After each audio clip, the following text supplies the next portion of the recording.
All right, welcome back, everybody, to another episode of Kureon.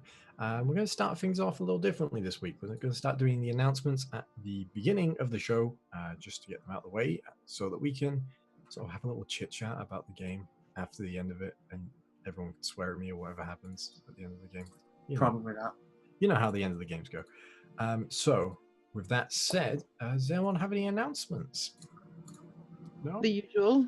the usual. Go ahead. The usual Edinburgh Vaults, Haunted 18th Century. If you want to play D&D in them, then have a look at the link I am now posting up.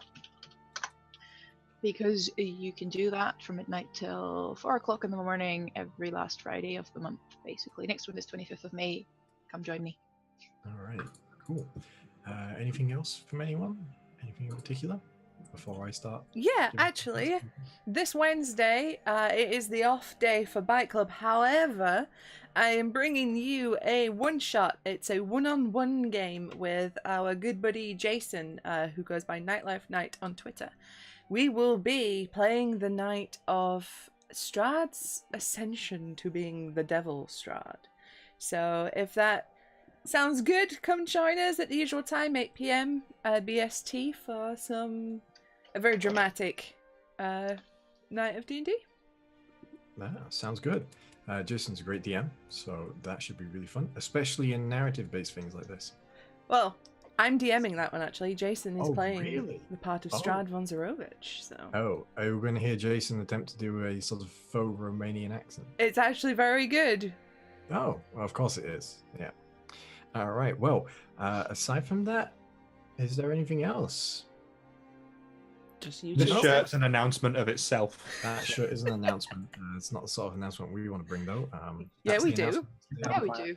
This Look at those stream- sleeves. this Look stream at- is R18. Oh my god, are there ruffles? Please, if you have small children, It's watching, majority ruffle, I think. Yeah, it's just a ruffle with sleeves. All There is right. a reason I'm wearing it, but I'm not going to say it, Okay. just Oh, now because you I think just it's made it funnier weird. that way. Yeah, it's just funnier that way. Aside from that, our good rogue Aaron has a game out. Had the time. You can go Buy buy that it if you want. Yeah, go buy it, please. That's all. It's up to you, really. And Stevie has just come back today with his first stream. He was streaming Magic the Gathering Arena, the beta of it. Still in beta, right? Yeah. Yeah, streaming the beta of it. It was a good time. Had some great music on as well. So if you enjoyed that sort of thing, as well as things like Player Unknowns and Old Guard, another D&D campaign on Thursdays, be sure to check that out. Old Guard is a wild ride. I'm a green dragonborn. It is a very wild ride. Yes, it also has Lydia in it. So, I believe that's the last of it, though. For now. All right. Cool. No? Not the last of it? I mean, Oh, no, you don't want to start.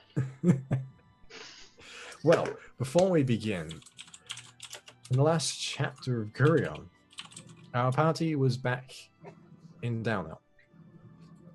And they had been left after their encounter at the cairn with more questions than answers.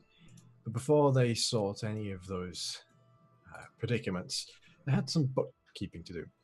As such, they went to the guardhouse of the Duskwad, where they met Bannermaster Llewellyn, who they had seen previously once in the company of the March Lord. However, he had no recollection of any payment being arranged between the party and the state, much to the surprise of the party, as they'd been told by Telmerian that had been arranged. But the Bannermaster was courteous and approved the reward anyway. And after this, they spoke to the Dwarven Consulate, where they learnt that Telmerian had also not been quite correct in regards to talking about Galkrish. So they decided that the best course of action would be to confront Telmerian about it. However, they found him to not be there. And in fact, he hadn't actually been there for the entire time that they'd been in Downell. Instead, some sort of other entity had taken his place. And in searching for this, they had informed the bannermaster about it. And as they came across the training company, which was actually a front for the cult, they were confronted by the bannermaster himself and a cohort of guards and told that they were being arrested for the murder of Magus Tilmerian Makar. And that is where we ended last week. So, as we begin, around you, you see the 6 guards now hold back the crowds of people that have slowly begun to emerge into this dusty street in Valen's Corner. Among the throng of people, you hear whispers and questionings of what's going on as the bannermaster stood in front of you all makes his proclamation, helmet held under his right arm. Among you, though, one is missing. Namari is not there. We will get to what's happening with Namari in a moment. But for now... If I can interject for a second. I was going to say, I think it's worth reminding people that, like, he kind of tricked us here. Like, he spoke to us alone and was like, oh, something has happened at the castle. We need to bring you there. And then once we were all together, he was like, actually, you're under arrest. Like, he kind of pulled one over on us a little bit. Yeah, well, he doesn't have to read your rights in Downhill. Bullshit. Where's the fantasy UCLA? You are the fantasy UCLA. The cops.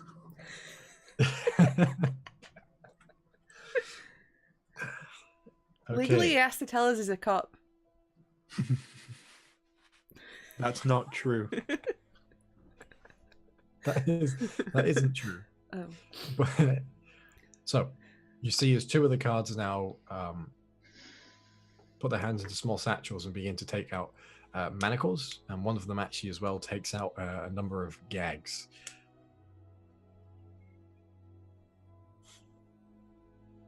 And they come towards you.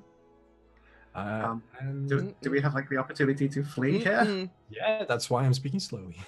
Yeah, Okay, yes, I would the like to flee. second one of those pricks comes near me with manacles and a gag, I am throwing some elbows, I'm throwing some fists. I am Alright. not willingly being shackled and gagged. Okay. I would like to run, and as a bonus action, also run. Well, That even makes sense as a rogue. if you give me a moment, I can show you Oh, fuck. what's currently where you currently are to give you a better representation of exactly the situation you are in. That'd be good. Because well, there's a lot of people around, and this area of the city, being sort of the slums and such, is very packed. Now, this is just a representation of the number of people, because I don't have that many different tokens for random people. But for now, oh wait, nope, you're not there. That is me. Susie still. All right, so this is where you are. You see this building here? That is a trading company. Yeah, that's where we came out of, right? Yeah, that's where you came out of. That you mean. So, knowing that, knowing where you currently are you still wanting to do your courses of action? Yeah, because I can disengage. Yeah. What I'd like to do is sort of, since there's one quite close to me, make it look like I'm about to offer my wrists for the manacles and then just turn invisible. Okay. All right, so you're turning invisible. You are, I'm assuming, climbing up the building behind you? Or just darting I under hadn't people? thought of that, but that's also good. Or are you going beneath people's legs? Yeah, I was just gonna go past people and like Okay. go past all the people, so the guards have to push past them as well before they can chase me. All right. And Gun, you are. Okay. Oh no. Okay. So which one? Are you going towards the northern part of the city, towards the docks, or are you heading back into the city?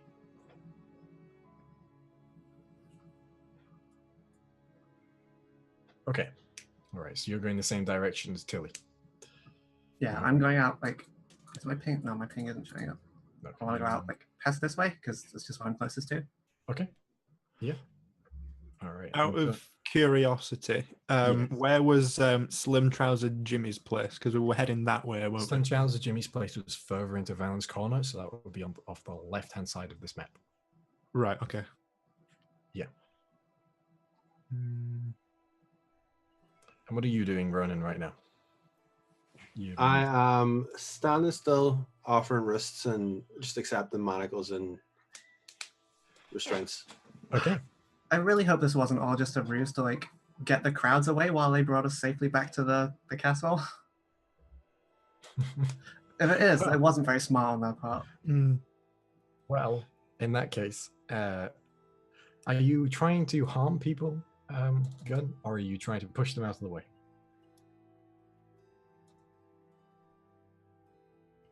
Oh, yeah, obviously. Okay. In that case, then, let's have an athletics check from you because you're going to shove them. Yeah. All right, Tristan, you vanish and the guard that's about to put the manacles on you just say, "Wait!" And looks over to the Bannermaster as Tilly darts between the legs of some of them. And how far can you move? So dash for me is 50 foot because I'll be using the bonus to disengage and Okay. not take attacks of opportunity. Yeah, you dive between their legs. One goes, trips over, and you hear a clatter of armor as he falls over, trying to grab you as you run by. It's a 22 athletics from me. Okay. I'm not being that. No, close. That was a 20. And the guard, you see as you bow towards the guard instinctively puts the shield up, but that just gives you a bigger target to hit, and as your shoulder clangs into it, the bronze and armor piece you have on your shoulders hammers into the side of it. You force the shield to the side, and you see in the slits of the helmet of this guard, you just see this look of panic. You just throw him to the ground and push. Yes. And as all this is happening, you see the Bannermaster just walks casually up to you, Ronan. Just takes the manacles off the nearby guard, locks them on you, and just leans in close and goes, "You should have run like your friends."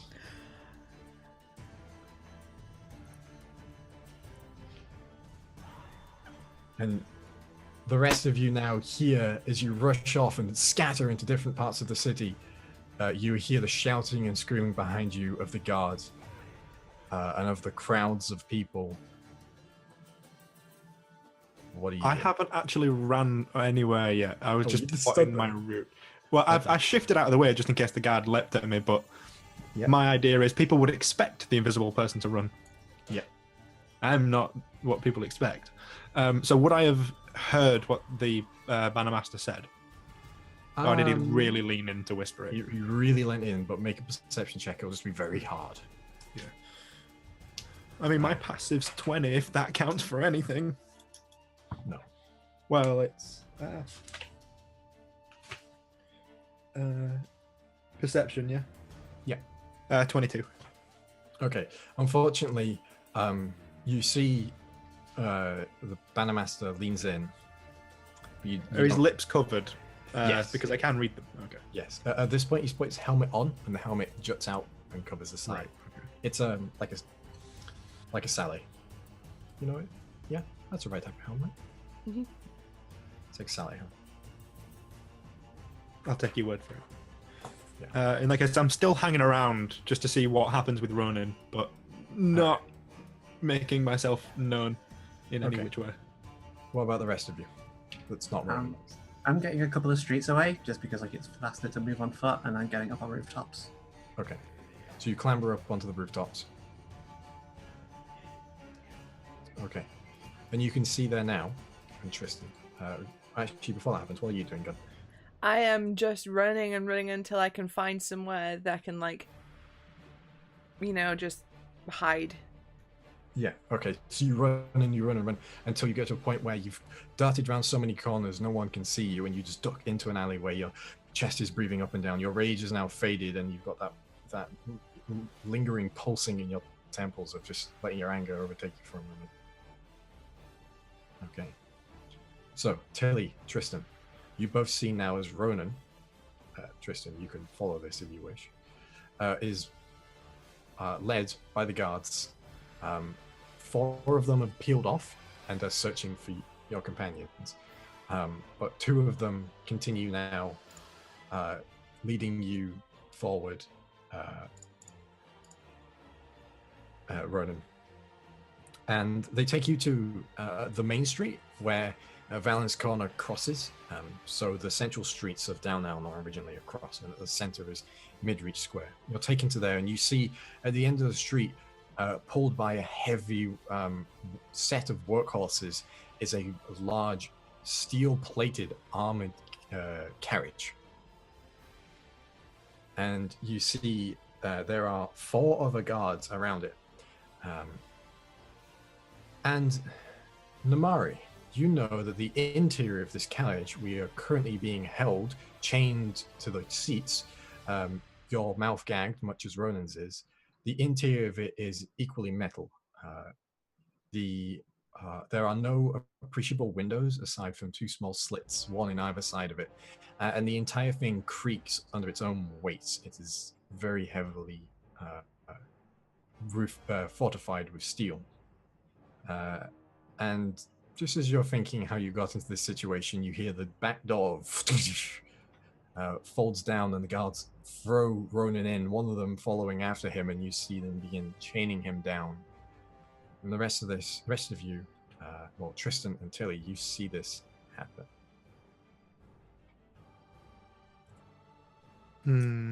Not super sure what we do about this.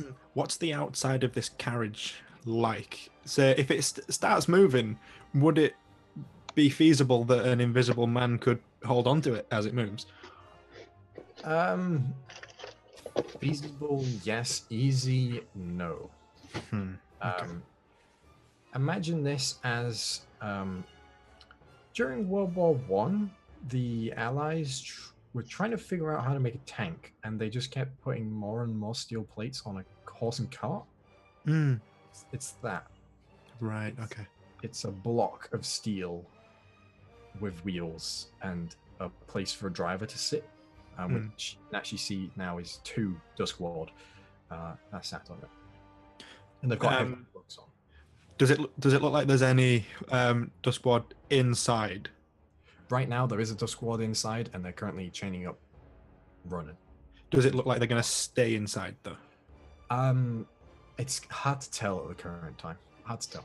There was guards walking alongside this thing as well, right? Yes, there was 4 guards alongside it. Currently, right now, there are 8 guards there. There's 2 on the front of the carriage.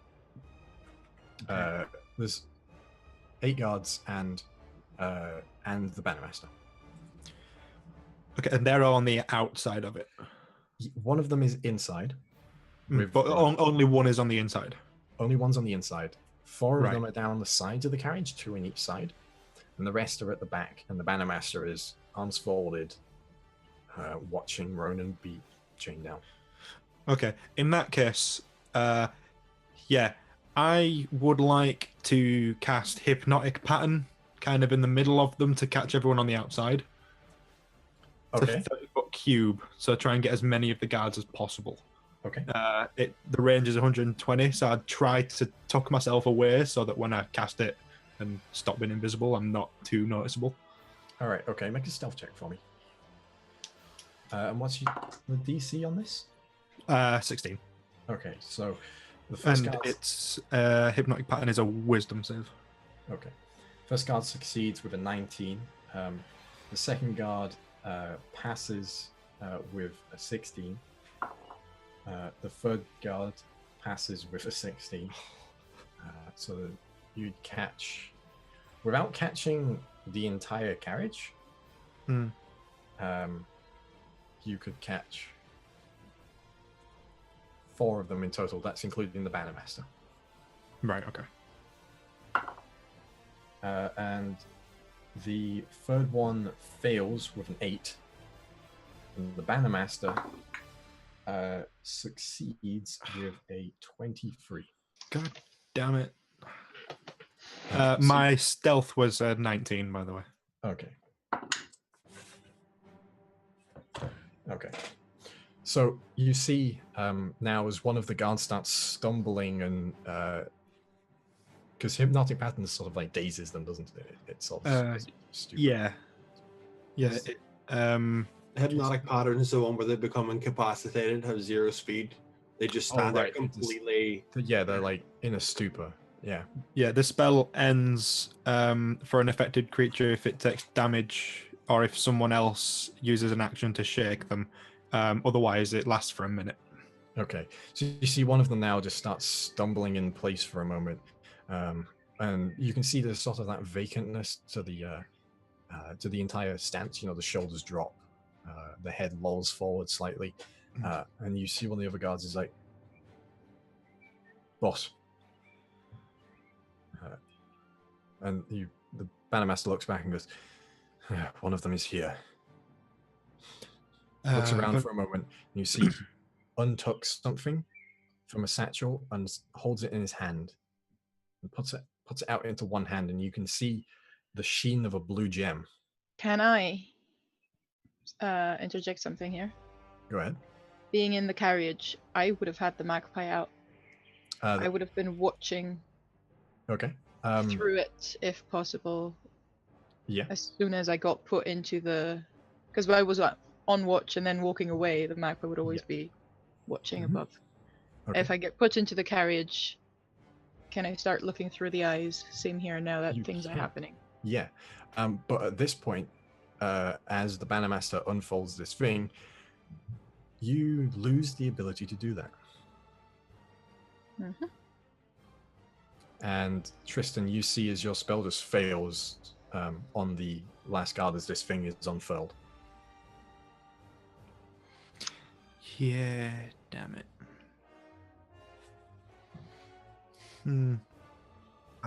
All I can really do here, because I don't want to jump down in front of a whole ton of guards, is just like, stick to the rooftops and get as close as I can without like revealing myself. Okay. Make a stealth check for me. Gun, what are you doing? Sure.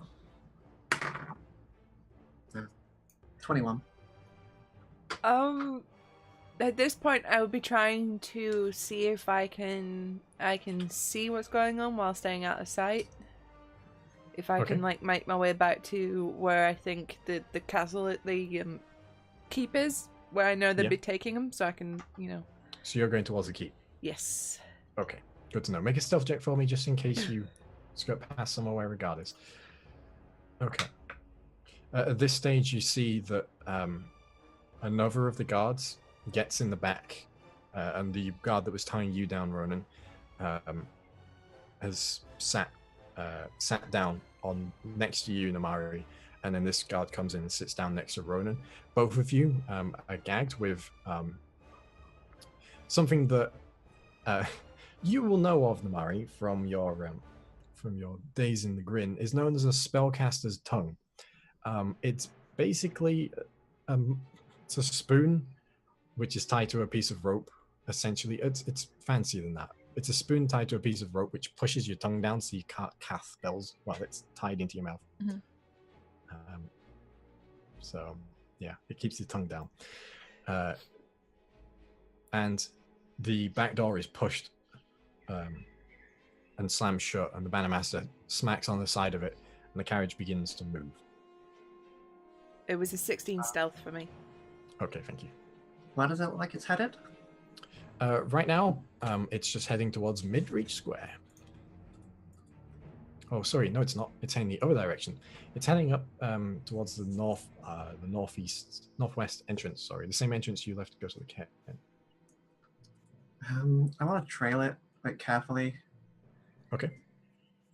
So you begin to make your way across rooftops, assassino style. Tristan, what are you doing? Yeah, seeing that he has the magic thing, or something that did the same thing, I'd like to try and duck away. Okay. For as long as it takes me to put on my other disguise. Yeah, okay. And then try to pick up the trail again. All right, make a disguise check for me then, please. Which we said was... Intelligence. Intelligence. Yes, intelligence plus proficiency. So that's... 23. All right, so as you don your disguise into your... Was it like a 50-year-old merchant? Yeah. Textiles merchant? Mm-hmm. I remember. You don your disguise and you get back and you can see the cart has made it now to the gate. And the gate is being opened until you watch as this cart is led outside of the city. It leaves the city. That's weird. We saw that map earlier, right? That had 2 locations marked on it. It did, yes. Would you like to see the map again? Sure, I guess it's not really important what I was going to say. But at a glance... I assumed that you ripped it up and kept it. Probably, yeah. At a glance, would it look like this is heading towards the one we haven't been to? If I had to make a guess in the moment. No, opposite direction. The one that you hadn't been to already was the same direction you came into the city originally when you came from Silgar. Is that the lower one then, I'm assuming? So it's currently heading out of the left gate. If you look at the map, it's heading out of the left road. Right. Which is the one you went to before. Okay, that's weird.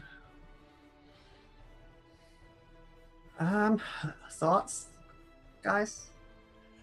What was that? Didn't quite catch that. That's the sound of a warlock with a spoon in their mouth.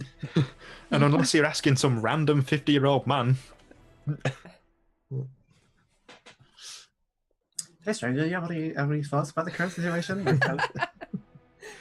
Excuse me, old man. The old man next to you goes, "Oh, what was that? I need some of your old wisdom." Oh, don't eat prunes on a Sunday. Excellent. So shit. How fast is this carriage going? It can't be going that quickly if it has guards walking by it. The guards aren't walking by it. It's only the 2 guards that got in it and the 2 on the front. Okay. And it is booking it. Well, I'm fast, but I'm not that fast. They're going full gallop. Gallop? That's the fastest one, right? Oh, well, I guess it's time to find new party members. Nothing that can be done. I mean, you joke, but... Still no connection. Still no connection to the magpie. Was it a sort of dispel magic sensation, or just blocking? If I can tell the difference. You can't tell the difference, unfortunately. It was just like, instead of tuning into Magpie TV, you got static. Cool. Yeah. I know, Susie. Just let it go. We're just in a really weird headspace today. I'm sorry, guys. What? Come on. You say that like that's something I wouldn't ordinarily say. No, true. But yeah, I think we should have to regroup. Speaking out of character for a minute. Yeah, my next plan was to try and find wherever the loud screams are coming from and assume that's where Gun is. Gun, you wait about 30 minutes near the keep and nothing seems to happen. I would then after they're not being at the keep or seeing anyone at the keep, I would make my way back to where we were staying and kind of just like couch in a corner in shadows, kind of Strider-esque, waiting for these lot, assuming they hadn't been. Big cloak, pipe, boots on the table. The halfling next to you is very surprised to find out that ale comes in pints. I don't know that I would have gone back to the place where we were staying. I may have kept an eye on it while like was arriving there. Okay, you would have seen, because you were closer to it, you'd have seen after a time, Gun wanders in. because you know what Gun looks like, even when Gun's trying to be stealthy. And Gun is being rather stealthy, which is surprising. Hey, I've got a good dex. Don't at me.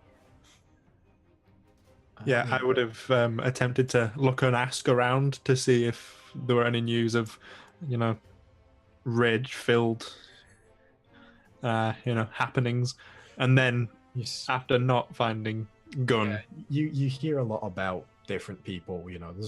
There's a couple of very disgruntled-looking men who are complaining about mothers-in-law. You get the opinion from their look that they're probably not very good husbands, and that's probably the reason why they're being yelled at. I'd give them the advice that they should listen more and talk less, and then leave and head back to the tavern. Once I see Tristan arrive as well, I will hood up. You don't see Tristan arrive. Oh shit! You see an old textiles merchant arrive. I suppose that after seeing Good go in, I will also head in. Okay. So, as the two of you head in there, Namari, Ronan, you can hear the open road, the of this steel cart banging against the floor of this road that you appear to be on, and time passes. A lot of time passes, and you're still in the cart. And you can see now, even through the small slits in this, that the sun is beginning to go down. But while this is all happening, in the Sleeping King, the 4 remaining members of the party have gathered. 3. 3. I counted my own window there in my quick mental math. I was going to say, guest? Yeah. I am your new guest.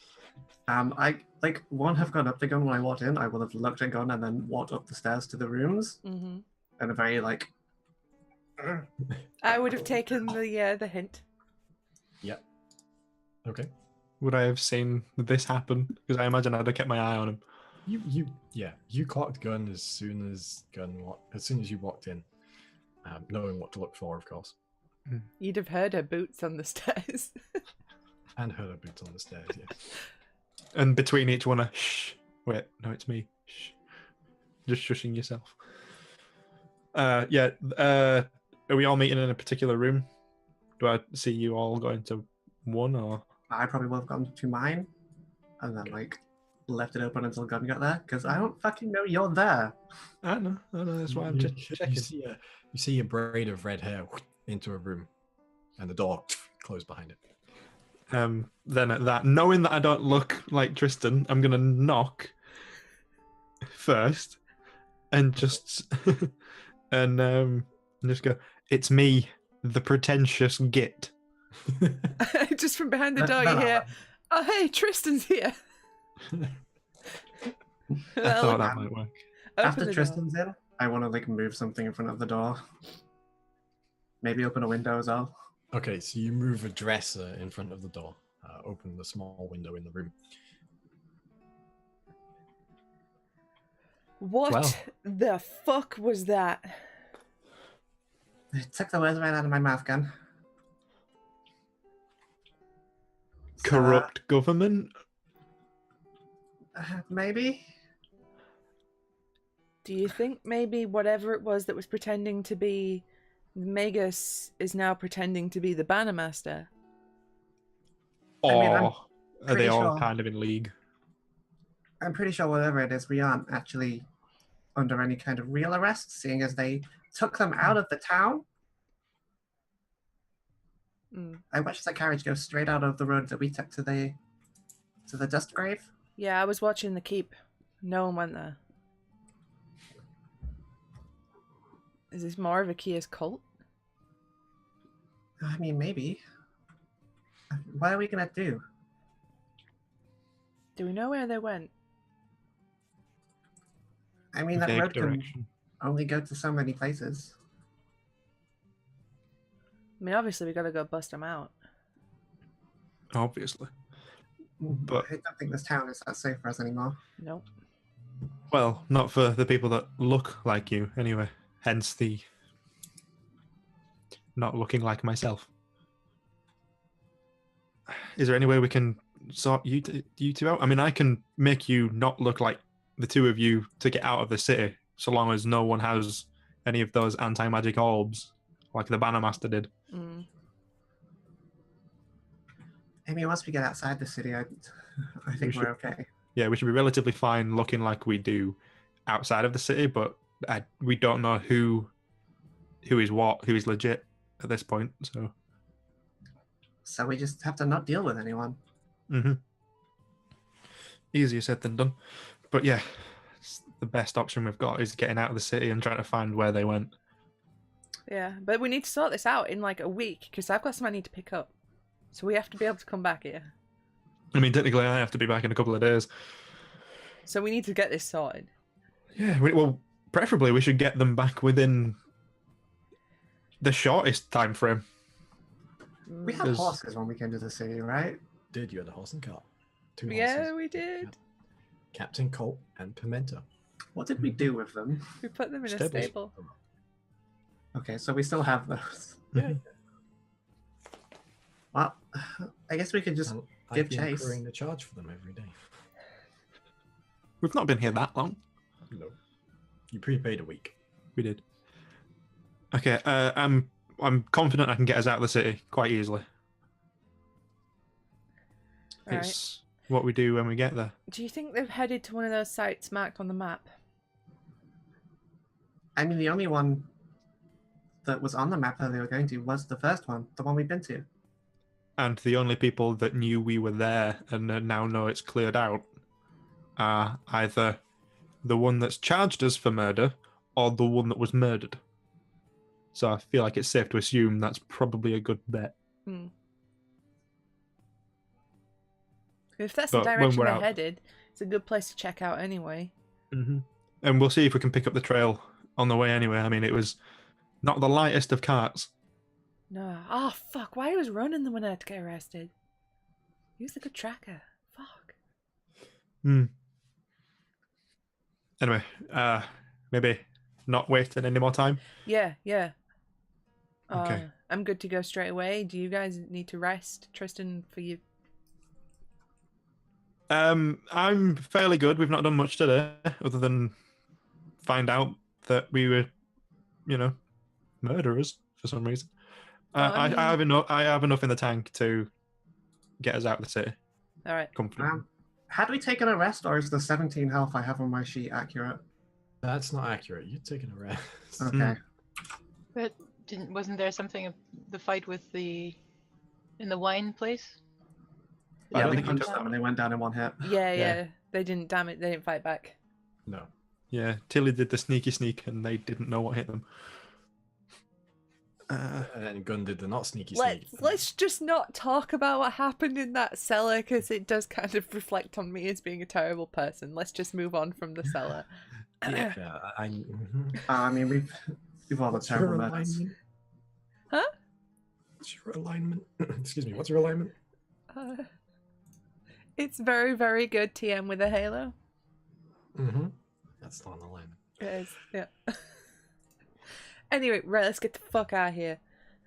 Yeah, I'm ready to go. Mm-hmm. Okay. With my disguise kit, can I try and work on the other two? Because obviously can. I can only magically disguise myself. You can. Yes. Okay. I'd like to spend some time to make these guys not look particularly like themselves. Okay. Make 2 rolls for me then, please. 1 for each. Don't worry. We'll get to you too soon. Okay, so that's gonna a 17 for one, and then a 19 for the other. Okay. So which one are you assigning to which? I should have said that first. I'll roll for it.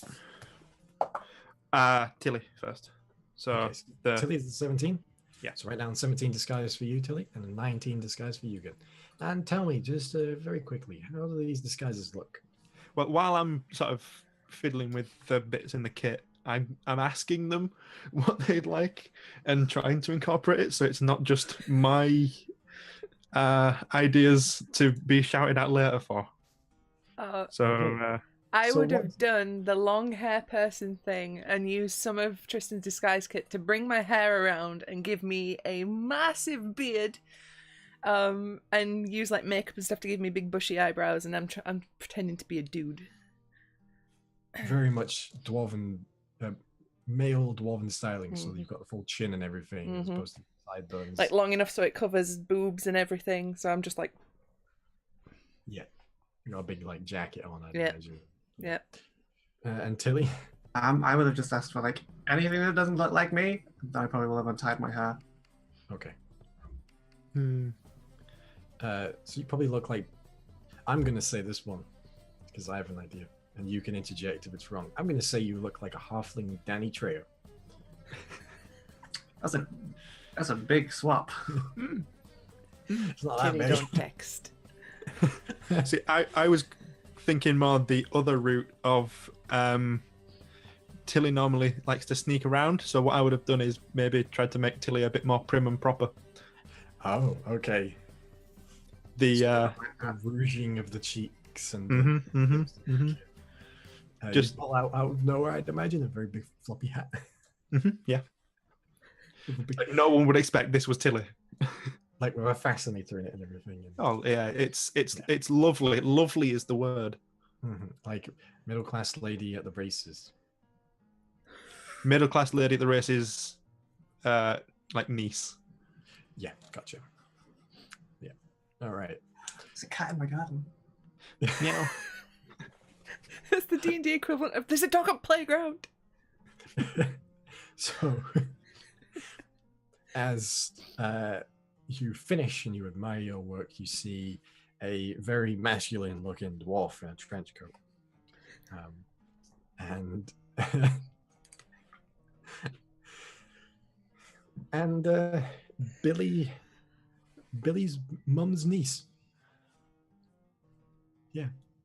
Sorry, you said trench coat and all I thought was Oregon. Ooh. Oh, that hurt. Our friends are in mortal danger. Sorry. So, are you beginning to make your way to leave the city? Let's go get those horses. Okay. So you are taking the horses. Yes. Mhm. So you're going to the stable. Mm-hmm. You see the stable girl that you'd met there before goes, no. Sorry, those aren't your horses. No, we're part of the group that brought them in. You see, they were transporting my wares in the carriage. I'm a textiles merchant, you see. I'm trying to make a name for myself in this lovely city. Make a deception check. Where did that voice come from? My throat. Deception. So that's going to be a 27. Did it work? Yes. She Nice. goes, oh, right. In that case, then, just make sure you bring it back afterwards. Yes, terribly sorry. I should have been the one to bring them, but I was very tired from the journey, and well, I had left on your stabling, so Oh, that lovely, we'll keep lovely. taking down even when it's out because we'll keep the stable open for you in case. I understand. Yes, the slots are important, and I did pay for them, so understandable. Yes, Thank you very all right. much. Good. Right. In that case, then everything will be ready for you in about 5 minutes. Yeah. Thank you. Yes. All right, sir. And I just kind of stand around, like just having a look around. Every so often, like rub my knee. You see, as she walks off. She just sort of stops and turns and looks at Tilly. That long, hard look of just pure bewilderment. Shakes her head and walks off. Guys, do you think she bought it? Who are you? Yeah. What? Who are you? Swear to This- God, you sound like a 70-year-old colleague of mine. Maybe this is the real Tristan. Maybe. You don't know. So eventually, your horses are brought. Excuse me. Your horses are brought back round the front, as well as your cart. It's been kept clean and everything. It's nice and fresh. It smells of pine. Right. Thank you very much. This is Lovely. We'll be back. I'm not sure when, but I will make a beeline for coming right here to stow them away again. Oh, Captain Colton Pimento loved it. Oh, you see there. Oh, they seem to have a great time. Well fed. Goodbye. Start toddling off. Goodbye. Do we want the cart or do we want just the horses? There's only 2 horses. Might as well just bring the cart. Yeah, drink a shower. Okay, so you bring the cart, and Tristan begins. I'd imagine Tristan is the one that drives it. Yeah. Unless anyone wants to. But yeah. Yeah, I guess. With my wisdom scar, I need to stay far away from animals. Until he's a bit short to command 2 horses. All right, so make an animal handling check for me, please, Tristan. This might not be the greatest of the rolls, but hey. Oh, it's an 18 on the dice, so that's... All right, that's good enough. That's good enough. So you doesn't take you long to get back into the motions of this, and very quickly you are on your way out of the gates. And you can see, actually, you know what? Make a survival check for me as you pass through the gates. The guards don't pay you much mind, just asking, where you're going. Survival is a 14. All right, okay.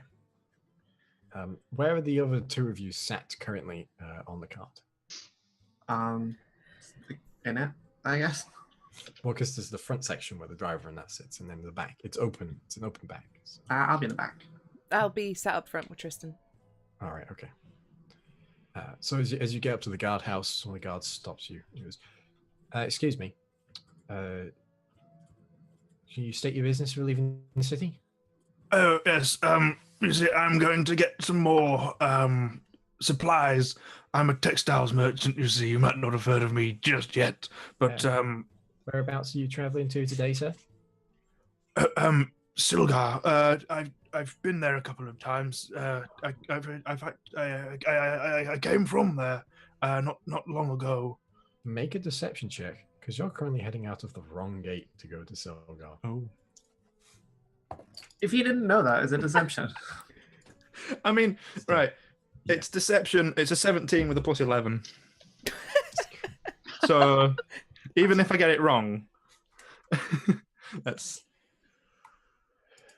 Sorry, sir. This direction isn't for Silgar. Well, I'm taking the scenic route.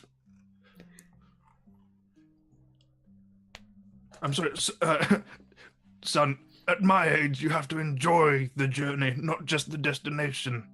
Are you sure you're not heading to Vardal? Where? Vardal, the city on the coast, Oh, no, I don't do coast. Well, I do it's a do major coast, major trading port, so if... Yes, but... I'm sorry. An old business partner of mine works there, and, well, they kind of edged me out because I was... My hands are a bit... I'm older now. Just be careful taking the scenic route to Silgar. Yes. Obviously, the woods around here are very dangerous. Yes, I mean, thank you for the word of advice and bringing up old wounds. But thank you, young man. Respect your elders, and good day. Apologize profusely. Yes, I accept the apology this time. Right, good day, sir. Goodbye. Open the gates. Open the gates, please. You see now as the gates open up and you're let out. Beneath my rather large beard, I am pissing myself laughing. You and me both. I just turn to Gun and go, and that's how I usually get out of trouble. As soon as we get a little bit far away from the gates, I throw this disguise off. Mm-hmm. I expected as much. Like Japanese anime style. It was me. Tilly. So, as you travel down this road, Tristan, actually, you as well can make a survival check for me as well, because you're sad front as well. Are you sure, though? I mean, you don't have to make it. Hey, no, that's not bad. It's 14. Oh, 13. You got. Oh, I thought you meant to roll another one. Oh, okay. No. I need to turn my light on soon. So, traveling down this road here, you can see there is definite grooves that have been led into it by the cart that they were traveling on. As far as you currently know, Ronan was traveling on. And you begin to follow it. And you see this very definite grooves. This is a very heavy cart. And you can see the horseshoes of these workhorses, usually used for fields, are making heavy impressions in this, in the quite dusty sand here. And it's very calm. There's not much wind. And after a time, a good few hours, the sun is beginning to dip at this point. You see it actually goes off the track, goes off the path. And you haven't quite made it to the cairn yet, but very clearly you can see it goes off the path. Begins heading up into, you see there's like a copse up ahead. And it begins heading that. And you keep following it. Through the night. Unless you wish to stop. We can't overwork the horses too much, remember? That's true. All right, so you're going through the night. All right then. So, that said, the three of you will gain a level of exhaustion. Oh, I'm in the back. I can sleep. Fine. You can sleep. The two of you can't. You two gain a level of exhaustion. Meanwhile, though, as you continue making your way towards this, the knowledge of your one compatriot, at least, in the back of that cart, we're going to go to them. By the time you've made it to your destination, night has come and gone, and the half sleep you managed to get on the cart, constantly interrupted by the ricketing of it around, combined with the fact that your tongues are currently constantly depressed, drying your mouths out to ungodly ends. The cart stops. You hear the heavy workhorses underneath. And you can feel the coolness of a shadow drifting over this cart now. And there's commotion all around you as the guards get off. And you hear a ka-chung, ka-chung, ka-chung, as the bolts are opened on the back. And pull it down, and you see there stood not the Duskwood who had originally taken you here, but familiar desert clothing. Hefting spears in their hands. And among them is stood a man quite similar in stature to the ritualist you had seen that were turned to dust by the ending of the ritual in the cairn. Doesn't appear to be the same one, but wearing the same clothing and has the mask. This mask is the shape of a scarab. As they stand in front of you now, Llewellyn said that there would be 5 of them. Why is there only 2? Well, boss, family that the other 3 ran. Llewellyn said the best thing to do would be to draw them here and kill 2 birds with 1 stone. That's what he said. I didn't quite get the meaning, though.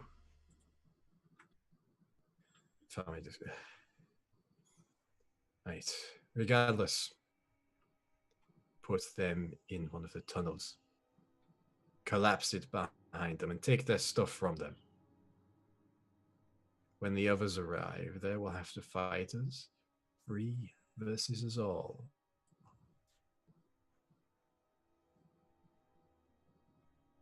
You 4. Skirt around the side, actually. Take an alternate rune. Go to the docks. Make sure that the last crystal has made its way to the ritual site, and then report back to the Banner Master, telling him, job done.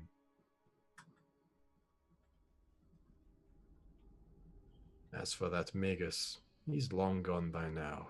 They won't find him here. Right, come on. We have much to pack up before they get here. Once we have dealt with this pesky adventurers, this mine is closed. No more geomancy needed. Thwacks one of the cultists on the back of the head and say, get to it. And they haul both of you out of the back now. And you are led into a cave. More accurately, a mine. You can see now in the dusty gloom, lanterns are arranged in such a way that their light bounces off pure crystals which dot the walls of this mine here, which looks very old and dilapidated. You think it's at least 10 years since it was last in use. But these crystals bounce between each other, illuminating the inside of this mine to a degree that you've not seen other mines. And this crystal looks very familiar, as it is the same crystal that you saw floating ominously in the middle of the room in the ritual site.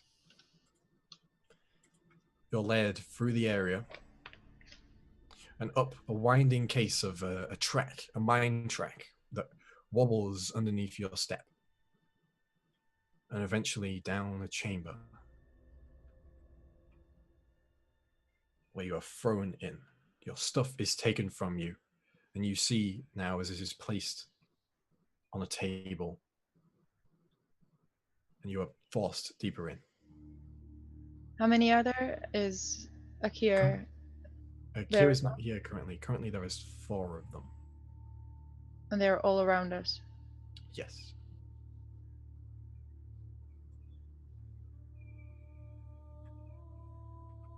Currently right now, your hands are shackled and your tongue is stopped. And the crystal around us sort of gives me the feeling that there's basically no energy to work with. Like I'm not magic. Like magic does not work here. No, magic does work here. And the magpie is there? Doesn't somewhere? seem to be. Doesn't seem to be right now. Right now. But there are 4 of them around you currently, and they're pushing you deeper into a cabin. And you see stood a distance back behind them now is the one that was referred to as Famia. And since seeing him, he is now holding it looks like an incanter's staff. It's a long staff. He's holding it in one hand. And as you're put into the back here, you're forced to the ground, and both of them smack the flat edges of their spears, the pole, into the back of your legs to force you to the ground. And then they just turn and begin to walk away. Is there any way for us to, like, with my hands are shackled, but can I work at the gag on Namari? You could certainly try, yeah. Are you waiting until they're all gone to do that? Until they're walking away, just. Right. Well, you see, Famir is still watching you currently right now. It's just the guards start to walk away. Yeah, I'll let it sit for just a second, like, wait and see what happens, but I'll be moving, like, sort of towards there. Shuffling towards it. Yeah. Okay. And as soon as the guards get out, Famir takes one last look at you before he taps the staff on the side of the rock in front of him, and you feel this quake begin before parts of the rock begin. Immediately, like the second there's anything going on, just going straight for it, trying to get it off. All right. So, I would like you to make just a general dexterity check, because you don't have any sort of thieves' tools or anything to do it with. Yeah. Check dexterity. Oh, that's a 19 plus 4. Oh, right. Okay. 19 on the die. It takes you a little bit of time, and by this point, you see that at this point it's now just the last few rocks as this cave-in has happened. But you hear Yunamari feel the pressure release, and you just can feel the straps flop down to the side of this wizard's spoon. Why are you here? What happened? Right. Still got gagging. Yeah, right. Okay, this is weird, but scratch me. Quick. I'll do it, yeah. To the point where I want to take 1 hit point because I need to take damage to invoke the Misty Escape, which I didn't realize last time, but now we'll keep Okay. in mind. How far does Misty Escape keep you? 60 feet. Unfortunately, that corridor is further than 60 feet away. Currently. You can move, though, I guess. Which corridor? What corridor? What? Where the cave-in is. It's more than 60 feet, currently. But You mean can. outside? Yeah, I know. I just want to get out of the shackles that way. Oh, right. Okay.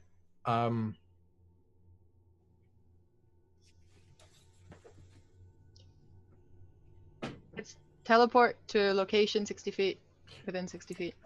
Right. But currently those shackles count as equipment. Yeah, you're What? wearing them. So You're wearing the shackles. Seriously? So yeah. I think the shackles go with you. I mean, if the shackles weren't brought with you, like, neither would so many other things be. Yeah, you'd be naked if the shackles weren't brought with you, I wouldn't care. unfortunately. I mean, Fine. you can do that if you'd like. I'm sure it would it would create interesting solutions in the future, or interesting situations in the future. That's what I was looking for. Okay. Fine. Let's No. veto that then. Yeah. For the sake of our sanity. You're welcome. Yeah, I'll try and work take down Ronan's gag. Okay. Make a dexterity check then for me. Well, that's 11. Okay. Right now it seems to be stuck. It's hard. It's a very complex lock that's locked this in place, and usually it has a key. Ronan was very lucky to get this open, probably due to the fact that he's probably got a gnarly like coke finger. Dude, what? Okay. No. He catches it on the shackles and cuts the lever. But unfortunately, you can't seem to get it off right now.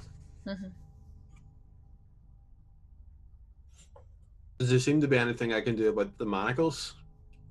They're on tight, but they're not like that. They are more like a pair of handcuffs. So your hands are independent of each other. What if I hold on? I might need somatic for that.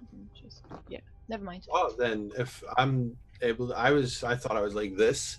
Can I like reach back and try and do the same thing to like get it off for myself? Yeah, you can. Do a dex check again. Yes. Yeah. It's a fairly short leash. It's only like 6 inches, but it's still, you could probably strangle yourself. It's an 18 total. All right. Okay. Having been loosened a bit from the Mario already, you just managed to catch it and just break it open. Yeah, just spit the gag out then. Yeah. Yeah. So, what the hell? How did you end up in the cart as well? I wanted to get a bit more information, and I got here. I got arrested. Just murder of Tamarian. I thought it was a misunderstanding because I mean we were probably last ones in there, and I thought we could all clear it up with just. But then I heard the fight, and then I assumed you were being difficult, and then now we're here, and now it's very, very different from what I expected this would be. Yeah, everyone else was difficult, but we were surrounded. Like Tristan went invisible. There's no one going to stop Gun once Gun starts moving again. It's fucking juggernaut. And there was no one ever going to catch Tilly anyway, so I was just sort of left standing. I figured if there was any chance at diplomacy, I may as well try, because I was never getting past them without getting cut up. So I don't like people being all up, like in my face. I can't really do anything about that. I'd rather be 100 feet away, sniping them from cover. Well, that's not an option right now. No, but our gear is out there. You said we seen them put it on like take our gear and set it all aside and stuff. You know. Yeah, if I can get my gear, I'll kill everybody here. I'll kill everyone in this goddamn house. Getting out of these shackles is... I can't do anything. Anything at all. I can't.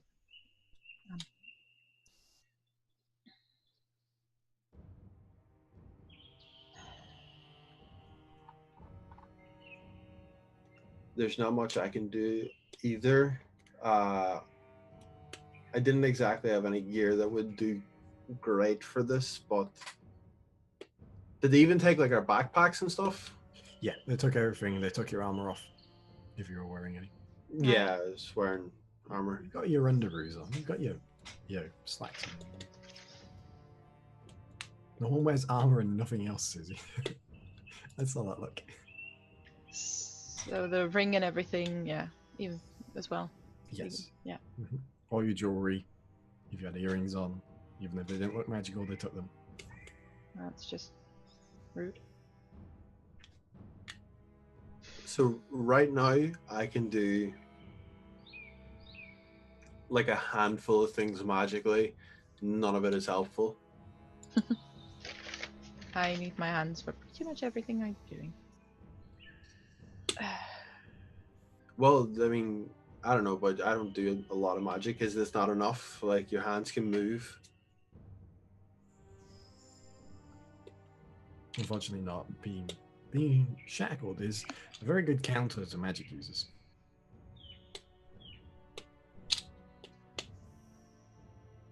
Well, can I try and stand up and look through the tunnel?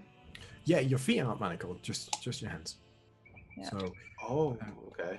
yeah, you're manacled, not shackled. So Okay.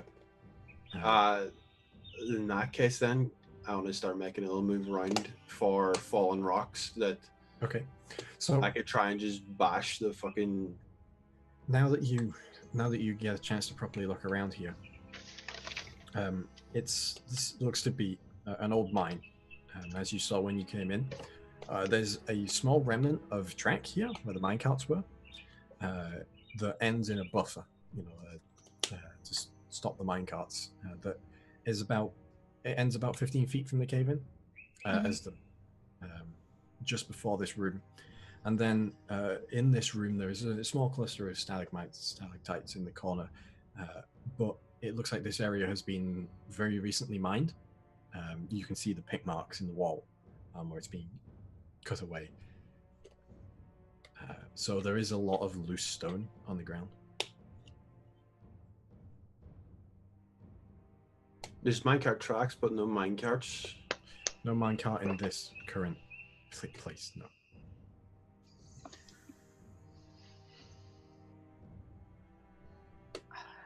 Any chance to try and break the manacles with the...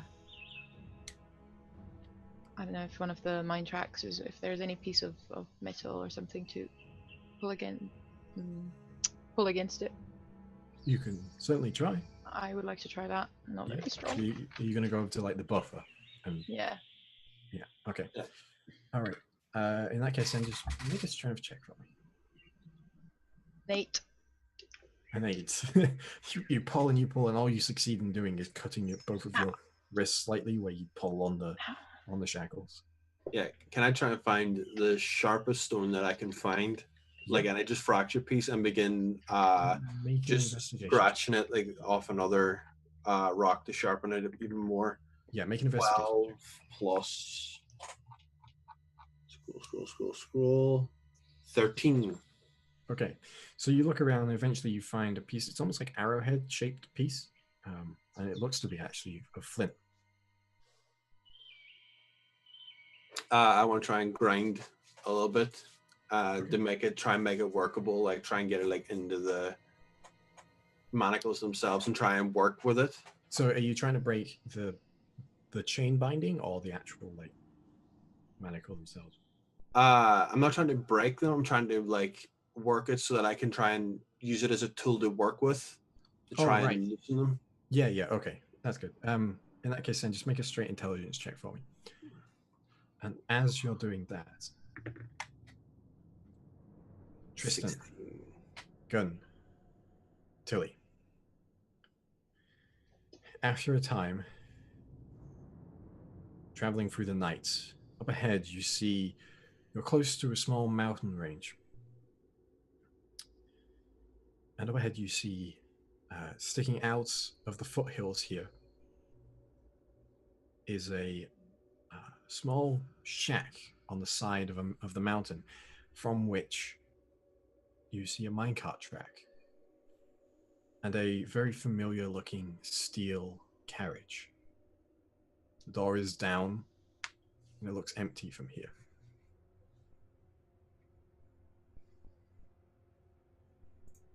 And there's no one like guarding it? Currently at the front here, no. Well, that's suspicious. Yeah, this You do isn't see- obviously a trap. You do see another set of cart tracks leading off, sort of in a. You've come from this direction, and these tracks lead off in this direction, and mine is here. It's sort of leading towards a lake.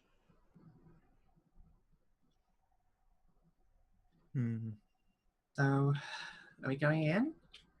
Yeah. What's the plan? So this is fishy as fuck, right? This stinks. Yeah. I mean, armored carriage, no guards anymore. Yeah, right. Just a tiny shack. I have a proposition. You two go off. I will go straight down the middle. Okay. And then I will trigger the big scary trap, boom, blah, blah, and then you can save my ass when it inevitably gets stabbed from 12 different directions. So, do you want to be angry going into it then? Yes. Maybe. Well, yeah, probably. Probably. I just, given how you operate, I feel like that helps in some way. Yeah. Avengers outtake. Which Avengers? That's my secret. I'm always angry. I'm always dwarven. Yeah, if Tristan, you wanna slink off somewhere, cast some spells, Tilly, you sneak up and get him. Could do. I mean, it looks like there's only really one way in. Yeah, but just like this whole thing, like we're obviously supposed to walk up to this carriage and be like, "Where are our friends?" And then while we're there scratching our asses, they fucking jump us from all directions. I mean, that's definitely something I'd have considered. Tilly, you can come with me. And That we can usually works out bam, pretty well. you know, give it the old 1-2. I still look like the old man, by the way. I've kept the disguise on. I've still got the beard. I'm like this, talking through it. Every so often it's a tickling your lip. It's like, how do people do that? We'll give him a blast of the Tilly gun, and then Tristan can be all like, Yeah, Guessing I'll tell the yourself. story afterwards. Yeah. Mm. That's the best compliment you've ever used. I mean, well, it's not a compliment, but just the nicest way you've ever described that. Don't let it get to your head. Our friends are in peril. I need you at your best right now. I guess we start by finding somewhere to tie the horses down. Yeah. Good idea. It's close to a small, like, array of trees. So there's plenty of trees here you can use to tie things up. Alright. Yeah. Did the carriage have horses? Their carriage had horses, yeah, and their horses are currently grazing out here. See, they're still Tied up here. to- They wouldn't have left the horses. tied up to like a hitching post. Oh, Oh, we actually, should free the horses. actually, no, my apologies. The horses are not here. Yeah. Horses aren't here. Don't know what I'm saying. Continue. I guess they took the horses. I need to quickly be right back. I will not be a minute. Well, how about we use that as a great opportunity to take a quick break? Alright. All right, so we will return to find out how exactly our two companions escaped from the mine and how the three others failed to help them escape from that mine soon.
All right.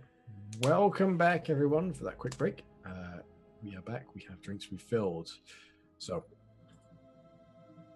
what are the three of you doing at the front of this cave?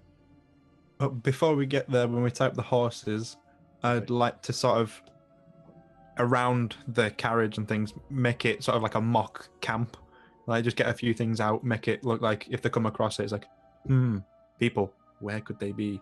Basically, just give them a moment's thought to delay further. I'll leave like one or two of my spare axes to make it look like I'm not armed. So now you've only got like 20. Yes. Yeah. Okay. All right. So I know this isn't usually your thing, Gun, but we should try and stay quiet at first, at least. I can do quiet. All right. So you're just heading in the front? I mean, there is no way that you can currently see. But... Very slowly and very carefully, and looking at everything before we stand on it. Okay. Do we not want to sort of circle round to the front as opposed to walk straight down towards it?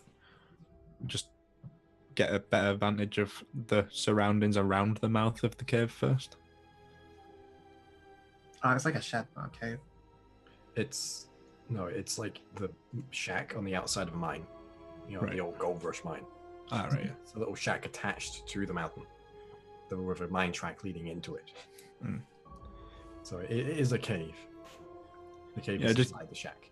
Yeah, I just kind of want to like check out the surroundings and see if there's like any sign of people around before we actually just walk straight in. Okay. So you're just making your way around the edge, like that, as opposed to going straight. Okay, everyone make stealth checks for me then, please. Natural 20. 21. 17. Okay. So you look around and Gun's gone. What? And then you hear a whisper going, I can do quiet. Do, do, do, do. We didn't see that. All we heard was, I can do quiet. Do, do, do, do. So you make your way around to the edge and begin skirting the mountain. And you see, as you're looking back now, you can see where these sort of tracks begin to lead, and they lead through a different part of this small, like it's like a dotting of small clusters of trees, like a number of different copses, like small other words meaning small cluster of trees that I've just forgotten. Not big cluster. Yeah, like a forestlet. A forestlet. That's a wood. A woodlet. A woodlet. There we go. Are there treelets and shrublets? How about a couple of bushlets? Rocks fall, Tristan dies. So you can see the cart tracks from this other cart, which looks to be much softer, is leading off in that direction. But as you turn here, there doesn't appear to be anyone out here that you can see at a glance. Guess they're all waiting inside then. Yeah. Time to unleash the dwarf. In I go. Are you just wandering straight in, or are you being quiet? I am gonna be quiet while I get away from Tristan. Like, move down away from Tristan, and after just, like, barrel in as I do. I'm moving quietly in Gun's wake. Okay. Are you raging, Gun? Yes! Alright, okay then. So, as you make your way inside, what was your stealth check again, please, Tilly and Tristan? Yours 21. Mine was a 17. Okay. And I'd like to stay a rough 60 feet behind Gun while me still trying to be sneaky. Okay. So, Gun, you get about 30 feet in, and before you think you're far enough away from Tristan, I'd say. So what are you doing? I'm just gonna run towards the mouth of the like the hut. Yeah. And I'm not gonna be quiet about it. And I've got my sword drawn. And I might even let out a little battle shout as I do. Okay. So, as you charge in, raging, I assume, you charge in and your foot catches on something and you don't realize until you need to make a dexterity saving throw for me, please. Could I see it? It's a trap, Is so it? sure. Okay, I'll add a danger sense. If you can see it coming towards you.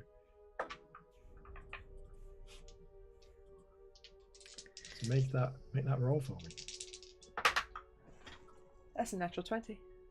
All right. So you see, as you're charging in now, your foot catches on something, and in the depths of your mind, the bit that's not rage addled currently goes, "Oh, that's a trap." And as you step to the side, this great log goes past you, skirting by your face as well, Tilly, as you're pressed up against the wall here, and just for slowly. I just laugh loudly and carry on looking down for traps as I go. From make an investigation check then. From within the cave, you begin to hear voices now. You hear, "Intruders have arrived!" And you begin to hear a bustle. That was a 16 investigation for me. Okay. As you step forward, you step over a couple of different other tripwires, and as you look up, there's like a net filled with boulders up there, and there's another log. And then you step on a switch. I'd like you to make another dexterity saving throw for me, please. Okay, is this got an effect I can see? Does this trigger No. my danger sense? No, this does not. Okay. Dexterity. Yes. Holy shit. That will be 18. Dang. So you dive to the floor, as all around you, you just hear this. As these barrels that you had thought innocuous at the side just begin to explode around you. Tilly, you're far enough away that it's just slight singeing at the ends of the tips of your hair. But Gun, you do take some damage. Oh. But it is half. That is 19 halved to 10. Because as you begin to hear this go off around you, you leap to the ground and it all explodes above you. The small bits of shrapnel from the rocks above that begin to shake slightly, just drip down on top of you. And you hear there is an intense amount of shouting coming now, which, coincidentally, Ronan, Namari, you can hear. You hear them say intruders are here, and then a good 6 seconds later, you hear this big explosion that shakes all of the rocks around you. That's Gun. Yeah, for sure. And by this point in time, Ronan, you have managed to fashion this piece of flint into something which is serviceably sharp. Yeah, you told me to roll. Yep. Something. You did, and you said 18. Okay. I don't remember what I rolled. I asked you to roll an intelligence check, and you rolled an 18. I remember you telling me. Yeah, so that's why you have a serviceable piece of tool. Yeah, I want to try and pry at the mechanism rather than blunt force it. Okay, so you're trying to like pull open the manacle itself. All right, in that case then, I'm gonna say it's still a strength check, but you have advantage. Okay.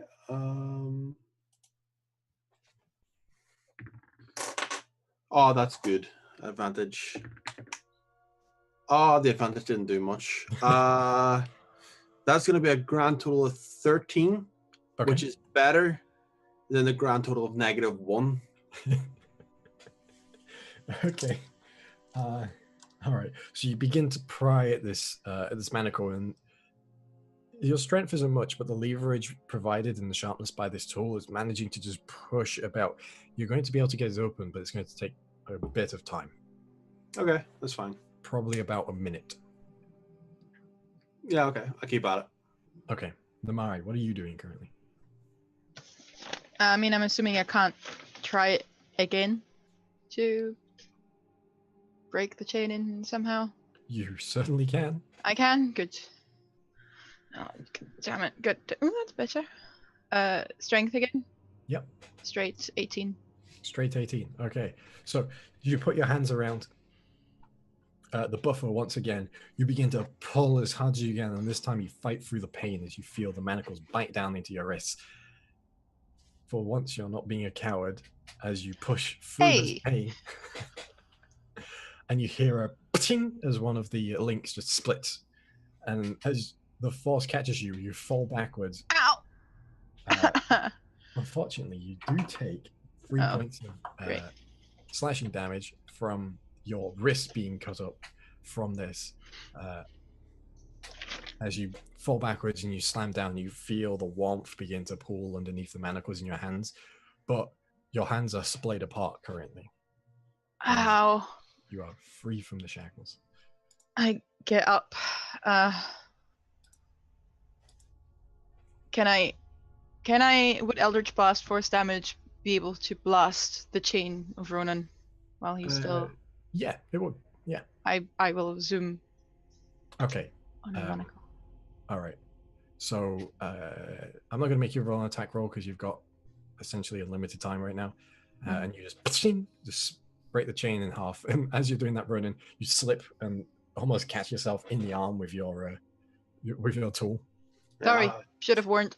No. I was using a sharp tool towards myself. That was my fault. I wasn't thinking. Always cut away from yourself and towards gun. Okay. Agreed. So the corridor is caved in already, right? Mm-hmm. I can try and blast at the thing. I don't know how much good it is, but... Well, I mean, I'm not going to be able to move any of the rocks. If they fall me, I'll literally get crushed. You know that your Eldritch Blast makes sort of pinpoint holes and small amounts of shrapnel. It's not much in the way of... It's like magical force damage as opposed to bludgeoning. You know, it's a... Would a thunderclap do something? A thunderclap or a thunder wave? Thunderclap. Probably.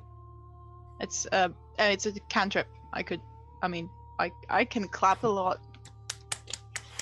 Please. Yeah. Okay. All right. So you make your way up, and you begin just casting thunderclap over and over, and and it strikes into the wall. Into this caved-in wall, and just keeps going, and you keep going as you see bits begin to crumble off now. Meanwhile, in the cave entrance, Gun, you look up and you see in front of you now, the cave turns off to the left and continues on straight to the left is a door. Is in this tunnel. It's sort of old mine door where it's the supports with the wooden panels put in, and the door is put in that panel, and it is locked. And you can see there's a heavy chain around the door handle and the lock. It's holding it in place, and it's around the support to the side. It's really heavily locked down. Going forward, you can see the corridor snakes on quite a while. It's very bright in here. There's all of these crystals around, which is similar to the ones that you saw at the ritual site. That were reflecting carefully positioned lanterns and making it very bright inside here.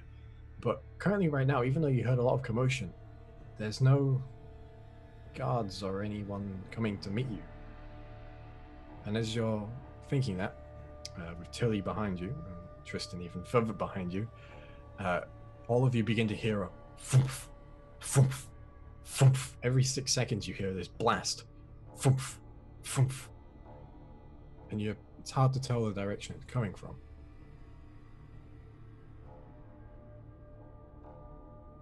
I kind of turn around to where I think those guys are and like point down, as in, is that underground? The shadows shrug. That tree just shrug? It's like PUBG. Is that Tilly or a bush? I'll tell you who didn't shrug though. Atlas. Calm down, Unrend. So this door that is wrapped in chains, locked, is set into like a thin wooden wall, right? Less thin wooden wall. It's more like it's full planks. It's not like plasterboard. It's heavy, thick planks. That still feels like a design flaw to me. Oh, yeah. Because why bother with the door when you can just Kool-Aid Man through the wall? Which I will do, seeing as there's no one up here. Okay, so you're going to the left. Yes. All right. So as you smash into the door, I would like you to make a strength check for me. Can I keep watch at the other? At the intersection. Yeah. Just strength Yeah, or athletics? Just strength. Sorry, what are you saying? I'm just going to be keeping an eye on behind us the entire time. Okay. 23. All right. And you deal double damage to structures. I do indeed. Which means you do like what? Like 14 damage a hit? Because it's strength +1? Yes. Yeah. Okay. So it takes you 2 shoulder barges before this door is just through. And it shatters through. And in the interior in here, it's actually dark as the light from the crystals fades into the darkness. Did I hear any sort of commotion? No commotion. You actually make a perception check though for me. Ooh, bad. 5. Okay. You don't seem to hear anything. I will make my way deeper down into this passage place while I sort my books out because they all fall over. I'll continue to shadow gun. Okay. As you make your way into here, Gun, you begin stepping in, and though you heard nothing before, it muffled by the continuous vroomf, vroomf that you can hear from somewhere within the cave here. You hear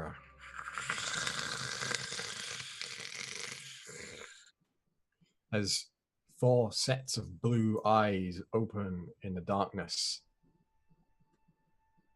And I would like you to make 4 Constitution saving throws for me. Oh, fuck. Hang on. Oh, God, one of those is very bad. Okay, so we have 12, 23, 8, and a natural 1. Okay. Tilly, you watch as Gun turns to stone immediately. Oh, fuck. In front of you now, lit by the edges of the light, you see Gun just turn grey and stop moving. Completely. I back away to Tristan in a panic. Well, that wasn't what we wanted. Tristan, what do we do? Are they all still bunched up together? You said the sets of eyes. Oh, did we not see them? You definitely didn't see. You say she's turned to stone. Yeah, like before, like when we were in the dust grave. Yes, it's safe to assume those creepy like lizard all the things. way. Right. So the way we saved Ronan last time was we killed them. So we. Ronan shook out of it himself last time, but Did he? I think that might be a little bit late for Gun. Yeah, probably. Okay. I mean, no, I don't want to say that. Do we help? Yeah, of course we help, but how?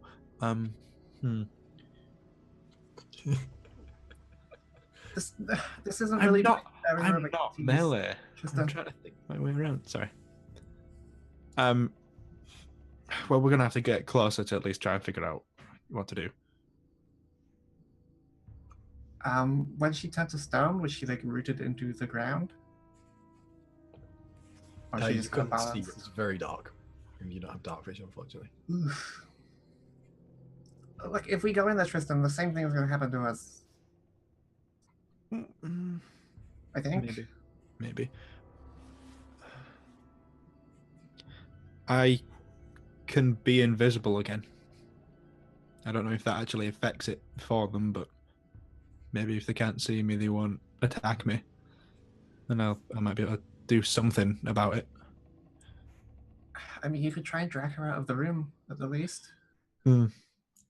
But I'm not the strongest of people, and if she's turned to stone, then it would probably be very noticeable. And they would probably set on me. So there are a few options. Turn invisible, see what's what. I can try to charm them the same way I tried to charm the guards earlier.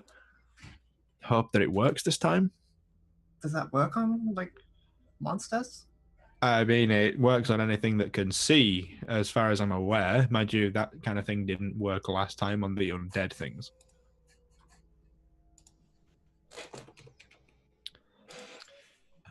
Charm person is a humanoid you can see with Hypnotic pattern. Ah, right, okay. Not charm Yeah. person. It has a charm effect, but for sake of roleplay, I wasn't using the name. I mean, you can use the name. Yeah, but I didn't want to, okay. Codified spells. Yeah, I could use this thing called Hypnotic Pattern and maybe distract them for long enough. Maybe. I mean, maybe sounds better than nothing. Yeah. Well, it should at least give us enough time to get Gun away, hopefully. But at that point, we'll still have to try and figure out what to do with them.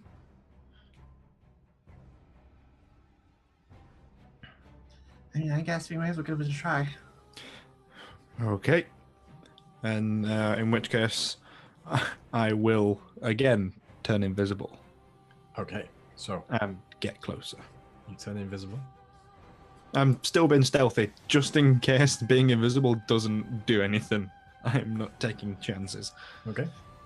I've just been, very tentative so you approaching step forward, and you can see with your dark vision this image of Gun striding confidently forward, frozen in stone, and you can see now she doesn't appear to be rooted in place. So she could be moved. Looks to be so. Okay, good. Yeah. Okay. How close am I to Gun at this point? You could get right up next to her. You can't see any blue eyes right now in the darkness. You can't see. Can I see any shapes? You can No, nothing. see there are 4 large scaled creatures that you know as basilisks in that room. So I can see them. And there's also like piles of rocks, almost like when you make a campfire, and the middle is filled with what looks to be like lichen and mosses, and these basilisks are around them, like they're almost like they're protecting them. Would it be safe to assume maybe nest? Could, maybe. Okay. That's for your assumption to make. Well, I am assuming. How close are they all together? Would say a 30-foot cube. You could probably hit them all in a 30-foot cube, yeah. Okay. Let me just have a look. Let me just have a look here. Yes, you could absolutely hit them all in a 30-foot cube. Well, in that case, I'm gonna do that, and as soon as I do that, avert my gaze, and not. Okay. So that's Hopefully 4 not. wisdom saving throws, right? Yes. Okay, so that's a 0. It's a 10. That's an 8. And that's a 3. Yeah. So you watch as all of these creatures in here just begin to sway slightly side to side.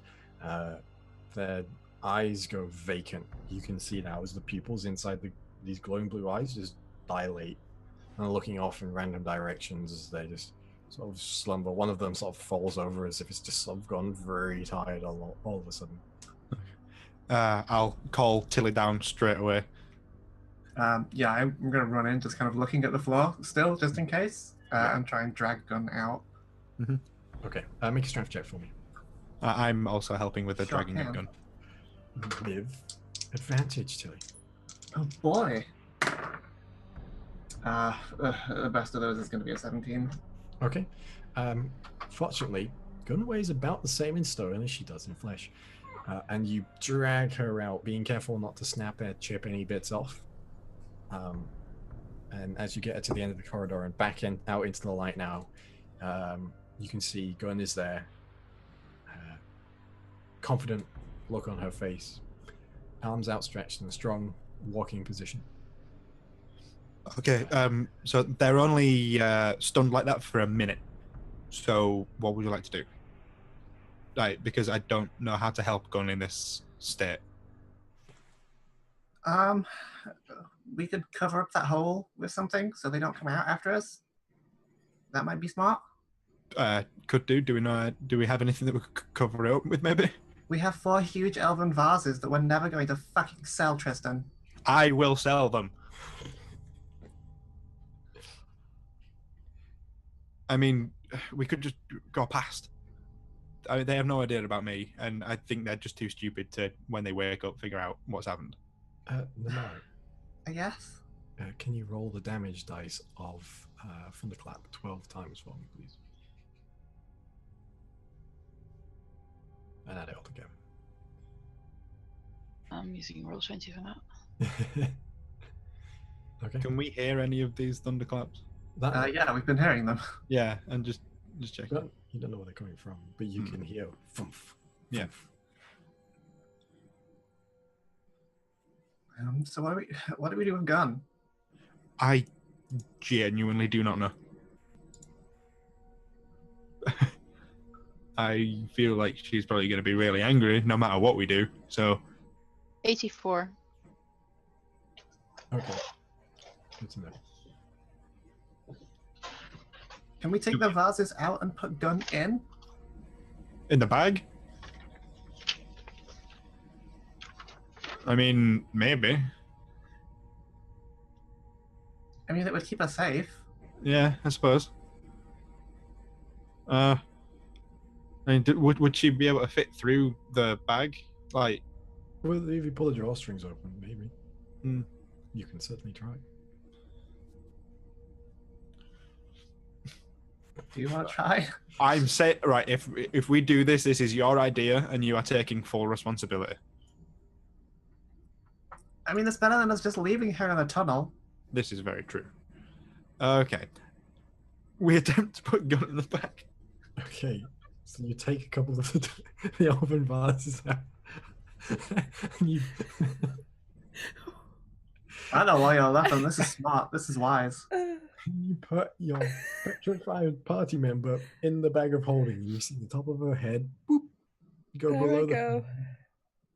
As soon as that's happened, I attempt to put one of the vases back in, and nope, damn it. No. Gun is 2 elven vases big.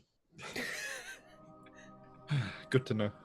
I make sure that they are safely stored wherever they are, Okay, Yeah. to whatever degree. on the side of the corridor here. Heartbroken a little bit. Just kind of stare at the bag for a while. I pat the bag. What do we do now, Tristan? Try and find the other two at this point.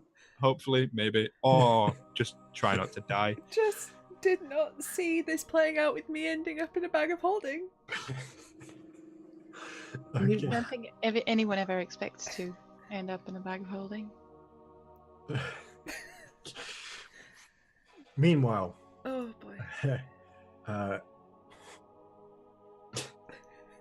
Namari, your constant blasting has deafened both you and Ronan. You have heavy ringing in both of your ears. That might be stuck with you for the rest of your life. Who knows? Oh, great. Tinnitus. Yay. But you have managed to crumble enough rocks off that at the top of this cave in here, there is a section probably about large enough for someone to clamber through has fallen out at the top here. You've had to dodge a couple of rocks every here and there. And by this point in time, Ronan, you have managed to get the shackle off your hands. Both of them. You're free completely. Then I'll try and scramble through. Okay. All right. Make an acrobatics check for me, please. Ooh, do I have a plus to that? 14. Okay. So you clamber up to the top and you begin squeezing through, and you can see on the other side here, as you peek through the top, both of the, two of the guards that had been there before are stood on the other side of this sort of layer of rock here, spears out, and you can see they're looking very frightened. As one of them goes there, it stopped. Maybe they could not get through. I'll very slowly, like, make sure I can't be seen, like, move back. Okay. Motion to Namari and just, like, make a clap motion, just like. Okay, I go up. Yeah, I'm just like trying to get you to, like, repeat what you were doing. The sound, like. To the other direction, or do you want me to go? No, just keep doing it. I keep doing it.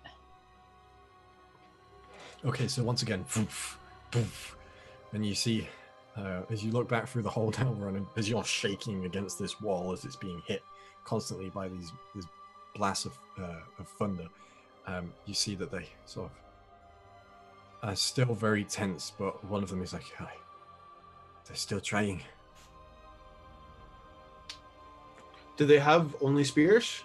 Only spears, and they're wearing leather armor. Are there any rocks laying around? Yeah, plenty. You're stood on a pile of them. Yeah, big enough that my noodle arms could throw. Yes. Yeah, I just want to start, like, slinging rocks at them. Okay. Make an attack roll. It's a thrown weapon, so it's strength. You are not proficient in rock. 13. That hits. That hits. It does -1 damage. Yeah, let's go healing them, boys. Do improvised weapons are 1d4, are they actually? D4 usually. Yeah, d4. So, d4. What's your strength modifier? -2. 4. So 2 points. Okay. So you throw this rock and it cracks one of them in the side of the head and you go, ah! And they look up and they see you there and they're like, hey, they have found a way to get out. You could have just, Jabs a spear towards you, Ronan. It's not big enough for me to get through as well, right? No. You can do the jump thingy you were trying to, like, teleport. Yeah, Teleport if thing I see a place and only if I get damaged, you're stuck in the only hole. It's fine. You'll be fine. Yeah, I'll be fine. You won't be. As you're talking, a spear clangs off the wall to the left of your head. That was a 9.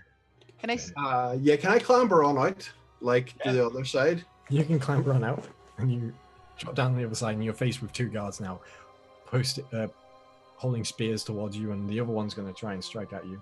Yep. For reals? That's a 5? Yeah, I just start bobbing and weaving. Okay. Hey, lads, that's it. Let's go. Come on. Try and climb out as well. Okay, so as you climb through, make an acrobatics check for me, please, actually, to climb up. Just muttering, you should have told me what you were about to do, for fuck's sake. 17. Okay, you clamber through and you see there, on the other side, you see Ronan there, like, fisticuffs with these 2 people are jabbing spears at him and he's just dodging side to side between them. And I just, fuck's sake, I want to blast both of them. Okay. With disadvantage because you're within melee range, unfortunately. Oh, melee? Mm-hmm. And I'll just shock and grasp. Okay, you only hit one if you shock and grasp. Yeah, I know. Okay. That is 16 plus 8, so I'm assuming yes. Mm-hmm. That's 9 damage, and I want to move out of that range. Okay. So I can't take reactions. I don't know if the other one, if that would mean... You'd get hit by the other one if you did. Oh, well, I'll do it anyway. Okay, so you swing, as you climb down from there, you swing your hand out towards one of them, catching them in the right arm, and as you do, this blast of eldritch lightning scatters across their body, and as they freeze for a moment, you make your way around as the other spear comes round towards you. Natural 1. Jesus Christ. Trust me, it's better for his health or her health, their health. Okay. So, what would you like to do for me, please, Ronan? I'm gonna try and shove one of them. Okay, so you can see now. So I don't know how. to set the scene a little more now, you're in a sort of open cave area now. You can quickly glance and see that there is your table where you can see all of your gear is off to the right, about 10 feet away. And beyond that, there is another chamber that's been caved in. Then I'm gonna try and actually just step away to my gear then. Okay. Are you just moving or are you disengaging? Not just moving. Okay. That's going to be a 19 to hit. Oh, that hits. The other one's already taken their... Oh, wait, no. Yeah, never mind. Can't react. Can't react. They've already reacted. So you just move away. Yeah, what gear is right here? Like, all of everything? Your stuff. Yeah. Crossbow. Okay. And just turn and start. Yep. Okay. So you grab your crossbow off the side, you look, pull the box open, it's loaded. Turn around and fire 2 bolts. Crossbow is plus a lot. Yeah, plus a lot. Well, it's a 9 on the dice. So that plus 10. Yeah, you hit. Yeah, you really hit. 5 plus 5 is 10 points of damage. Okay. Which one are you hitting? The one that is both of them have been injured, so the one that's closest to Namari. Okay, you do get Colossus Slayer on this as well. Oh yes, Colossus Slayer is 1d10, yeah, or 1d8 is 1d8. 1d8, yeah. Oh, that's another 1 point. Okay, so 11 total. The first bolt sinks into this person who's convulsing slightly from being hit by the energy. And you see now as they continue to convulse in this horrible jerking way as the nerve endings begin to break down from the death of this character. As this arrowhead, this crossbow bolt, like jitters in their heart cavity. Then switch to the second guy. Okay, fire again. 12 plus 10. That hits. 1d10. That's 9 points of damage. Okay, so this crossbow sinks into the shoulder of this one. He turns to you and sees you've got the crossbow and is like, oh no. And it's their turn, and they're going to rush towards you, which means if you have a weapon out, Namari, which you have your fists, you can make an attack of opportunity if you'd like. I will try and punch them. Okay. That's a roll 15. What do I add? Your strength. Nothing. Plus proficiency. Oh, 18. Okay, that hits. And so you do 1 plus your strength. 1 point of damage. I mean, it's punchy. Punchy punch. You crack this cultist in the back of the head and you hear a horrible sickening crunch as for somehow you manage to punch right and it really hurts. But this cultist just flops to the floor. Okay. I was about to go say non-lethal. You can say that it's still non-lethal. Yeah. Good. Because I didn't think 1 hit point would fucking kill him. They were on 1 hit point. And I do the obligatory. Ow! Ow! Ow! Ow! Ow! Ow! This. No. How did we end up here? How did I end up here? Where are we? Where did we end up? If you're not paying attention, like if it runs to my turn, I'm putting 2 bolts in them and in the ground. Okay. So as you ask that, Ronan just goes. Always double tap. Maybe he knew something. Nope. Everyone here's dying. At this point, I want to look around because I mean I don't know what I saw on the way in. On the way in, but you saw that other area. The other one that's caved in was actually open. Mm-hmm. And is there no other way out of this? There is another way out. Yeah. There's a third route. It's sort of like a triangle of routes out. Mm-hmm. Yeah, and the third one is open. and you can hear sort of noises coming from there, sounds of people shouting and scurrying Yeah. around. Can I hear who it could be? Do the sounds sound familiar? They sound cultisty. Ah, okay. I want to get my gear first of all. Okay. There's some extra stuff on that table that doesn't appear to be yours. There's a set of daggers. The blades are made of desert glass. Similar, you were told it was desert glass because it's the same glass as the crystals were made out of that you found from the cultists on your way into Downmount. There's a scroll, which as soon as you touch it, you can feel is magical.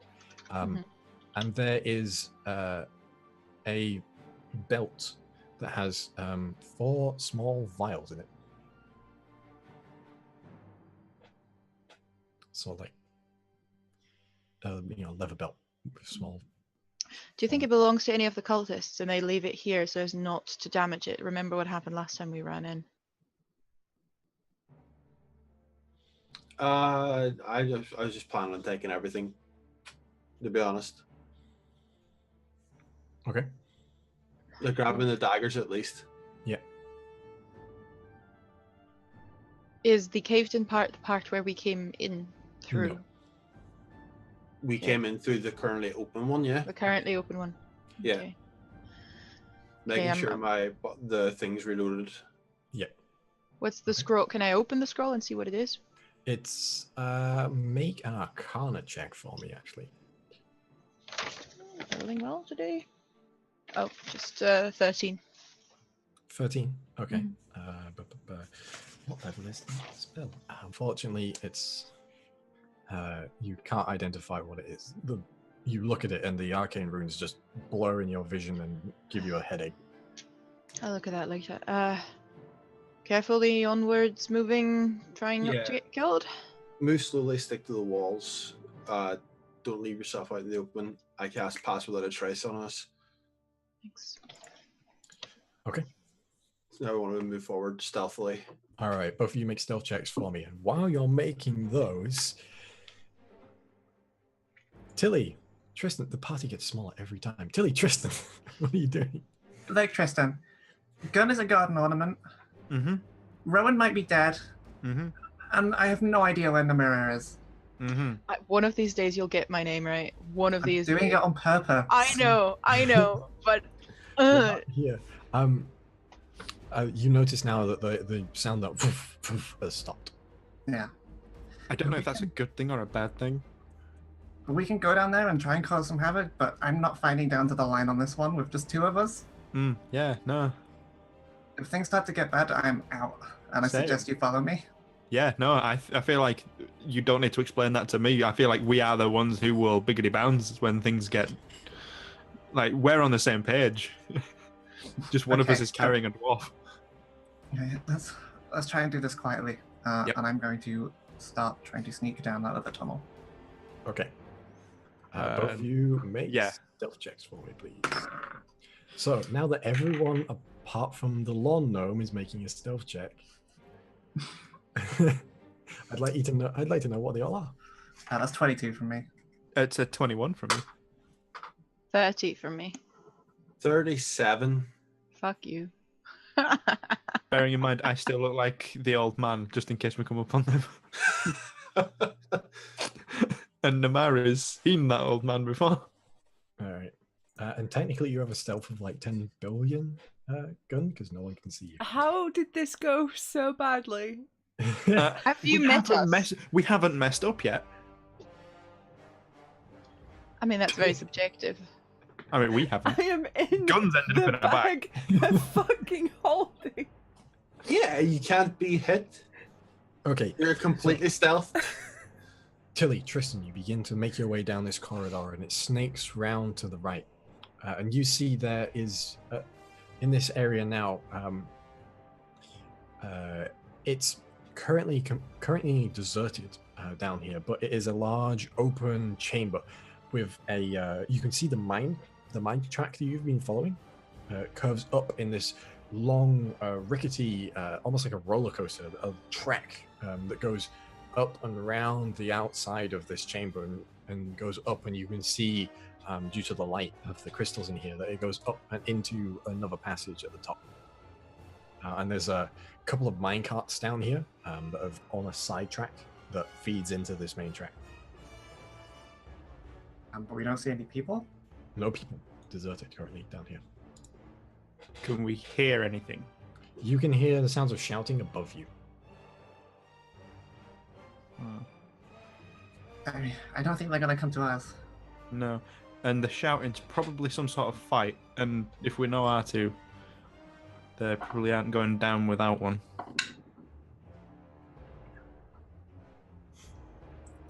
There's no like cover going up this thing, is there? There's no like walls or anything to it, if that's what you mean. So we'd be pretty up and like out in the open going up it. Mm-hmm. All I'm saying is I can fireball if needs be to retreat. If someone tries to come at us, I will blow them up. Well, I guess this is a pretty good space for doing that in. Yeah. I guess we'll just start making our way up. Yeah. Obviously, Okay. still trying to not make a lot of noise. Yeah. Only do the explosion thing if needs be. Okay. So you start making your way up. And as you make your way up, Namari and Ronan, you make your way down this corridor. And eventually you, amongst the sounds of the shouting and the running around, you hear the sound of running water. And as you get around the corner, the shadows clawing closely to you because of the pass without trace. You can see a large open natural cavern exists here, and running through the center of it is a small it's a small stream that goes like a tube stream that goes through this mountain. And stood on the bridge there, you see Famia is stood there ordering people around, and you see there are two of the occultists that you just knocked out running around there, and you see they're packing boxes away. There are two ones dressed in more like robes rather than sort of the slack trousers, and they are currently, you see them moving objects using what looks to be mage hand. They're moving pieces of crystal into boxes, and standing at the entrance, about 10 feet back, swirling in this glass dome, is this vaguely it vaguely has the shape of a person with no legs and arms made of tempests. Is the shape of it formed completely out of dust. You can see these two glowing eyes sat within this sort of amorphous head shape stare down into this corridor, and it's currently in this dome of glass. How many people are there inside, all in all? All in all, there are 6, including the weird dust person. That's me going to Ronan. There's 6, but we've got a tunnel. We can funnel them. We are the literal perfect to fight this. I went out. I just went out. Yeah, we're gonna have to move backwards. We're gonna hit them, retreat, let them come to us. Hit them, retreat, let them keep coming to us. Eventually, they're gonna get wise and not follow us anymore, and that's when we just pick them off. Is there another entrance? Is that where the dust thing and the glass dome is? Is that another That's the entrance? exit on the other side. Exit. Yeah. That's the way you were led in. Mm-hmm. And when you were led in, that glass dome wasn't there. Okay. And no other tunnel leading away from this cavern? Apart from the stream, no. No. And we can see the main guy there. You can see Famir currently ordering people around. And you can see now he's got his scarab helmet on, but a stone floats around his head in a slow orbit. Mm-hmm. Thamir, do we know that person? Like, Or was it just... You haven't heard that name apart from when they were. That was the person that they referred to when you got off the car. But he's got a mask like the other guy from the last. Yeah, like Yeah. the three others, but this one is a scarab. Yeah. Oh, he's... I can try and attack him first, but I have a limited source of ways to stop him from casting spells on us. Very limited. He can't cast spells at us if we're not in sight. I think. I hope. I don't really know how magic works, but my main concern is if we move back, he just collapses to another tunnel, and we're stuck behind a collapsed tunnel. We might have to fight in the open. So much for your master plan, then. Yeah. I'm just realizing like he collapsed all the other tunnels, so. But we can get off at least a couple of hits before We die. Yeah, I mean, if you put it like that, it really sucks. But if you... Out of all people I'm stuck with. Tristan, Tilly. Yeah. Oh. As you make your way up to the top here, you can see, looking through this, the hole in the top, into a room in which a small stream flows through the center of it. Stood on a bridge over that stream, on top of a mine track, is a person in robes holding a staff with a scarab mask on and a stone floating around their head. But more important than that, in front of him, in a glass dome, is an amorphous figure made of dust. Does it look like they're happy to be in the dome, or does it look like a cage situation? Roll an insight check. Insight check the dust. I am insight checking the dust. 18. Hard to read. It's dust. I must get closer to its emotional state. They've got it in a glass thing for a fucking reason, though, I guess, right? Yeah, probably. Does the glass field look like the one from where we fought them last time? Kind of, but on a much smaller scale. Okay. Yeah, it's obviously not there by accident. Don't know if that's a good thing or a bad thing, but I just, slowly start picking up a stone, looking at Tristan. Yeah? No? I mean, perhaps not. Does this natural cavern seem to echo a lot? It does. You've been hearing the noises from this since you came in. That's where it seems to be. This is where the shouting has come from. How big is the room? Let me check that for you.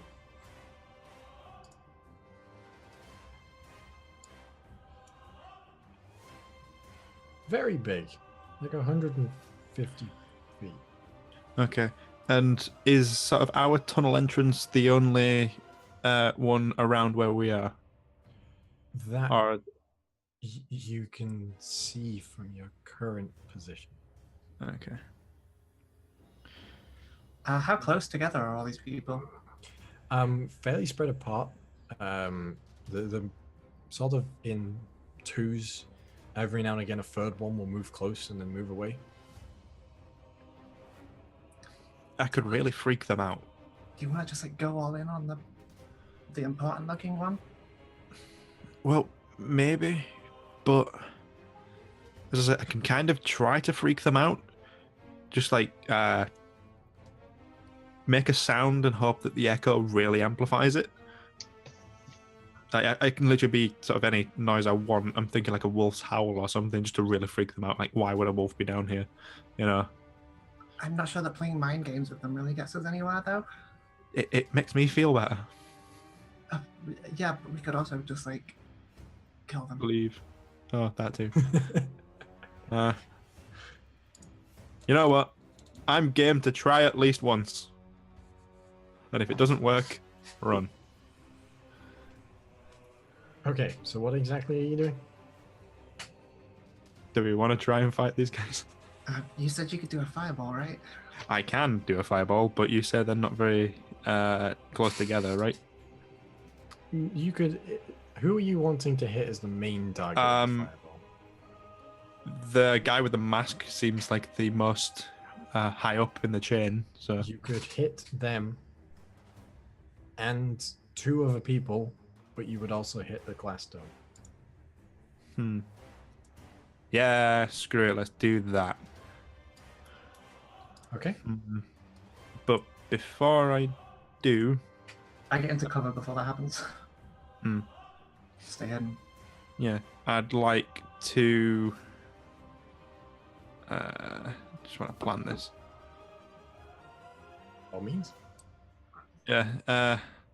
Yeah. Prestidigitation. Tighten myself up a bit. Okay. That's 1 charge in the ring. Because that's important. Which it's also a charge in the ring, without the spell slot. Thanks for gaming the system. Yeah. I'll put my hand on Tilly's shoulder and cast heroism. Okay. Oh, gee, thank you. I'm just heroic now. Yeah. You do feel heroic, Tilly. That's 2. What do I get from heroism? Yeah, sorry. Heroism, for up to a minute, a willing creature you touch is imbued with bravery. Until the spell ends, this creature is immune to being frightened and gains temporary hit points equal to my spellcasting modifier at the start of each of its turns. So you get 5 temp hit points that replenish at the start of your turn. That's good. Until the spell ends. Okay. So yeah, I've cast that. And now a 2nd level spell. Yeah, but that's the most difficult choice. Hey, you gave him this. Yeah. I did, that's fine. I have no problem. He's using the items I gave him. Oh no. How far away are we from any of them? Currently, right now, Yeah. 30 feet from the glass dome. That's the closest. So the glass dome's the closest thing. Yeah, and 40 feet away for the closest person. Okay. Well, in that case, yeah, 2nd level dissonant whispers on that one. Okay. So that's going to be the instigating. Okay. Point. All right. Before that happens, though, I have to ask a question. Namari and Ronan, what are you doing? Definitely like calculating angles on the main guy. Like I want to get 2 hits on him as quick as possible with the thing. So I want to just be sure that I've got an angle on him. Okay. I've got the aim right. Account for the distance. Okay. I'm going to take the Staff of the Adder just in case anyone gets close. Okay. Curse at Ronan a bit more under my breath. And yeah, say I'm going to blast the big guy. Whenever you're ready. Fuck. All right. So, Dissonant Whispers. Wisdom save. Wisdom save is a 19, unfortunately. So that's half. It saves. Yeah, it's half. Because it was a 2nd level as well. That's an extra D6, right? Yeah, that's 4d6. It's going to be 10 half 5. Okay. So, as the dust cloud lets out a howl like a monsoon, what's everybody doing? Now is the fireball. Hunter's Mark, double shots. 2 shots. Eldritch Blast. Tilly? I'm like positioned a little ahead of Tristan in case people come like running towards him. I can ambush them. Okay. All right. Gun? All right. So. Are we getting advantage on these attacks? Yes. Lovely. For you, Tristan, saving throws? At disadvantage, if I believe rightly with the ring. Yeah. Oh, you made one of them fail. So that's a fail on the one with the scarab mask. That's a fail on the first one. They all fail. Yes. So that's a fair amount of damage. Okay. 8d6. While he's calculating that, attack rolls from Eldritch Blast. 26 is the lowest. Yeah, attack rolls is from Crossbow. 24, natural 20. Okay, that's on the guy's second one. Okay. All right, please roll all of your damage for me, please. I just did. You are going to get Colossus Slayer on this. If he lives. 19 from you. 17. Oh, 17, okay. What happens when you guys coordinate? The thing is, we didn't. Independently coordinate, yeah. Okay, so that's...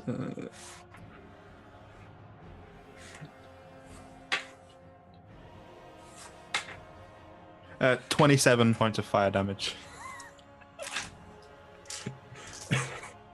Okay.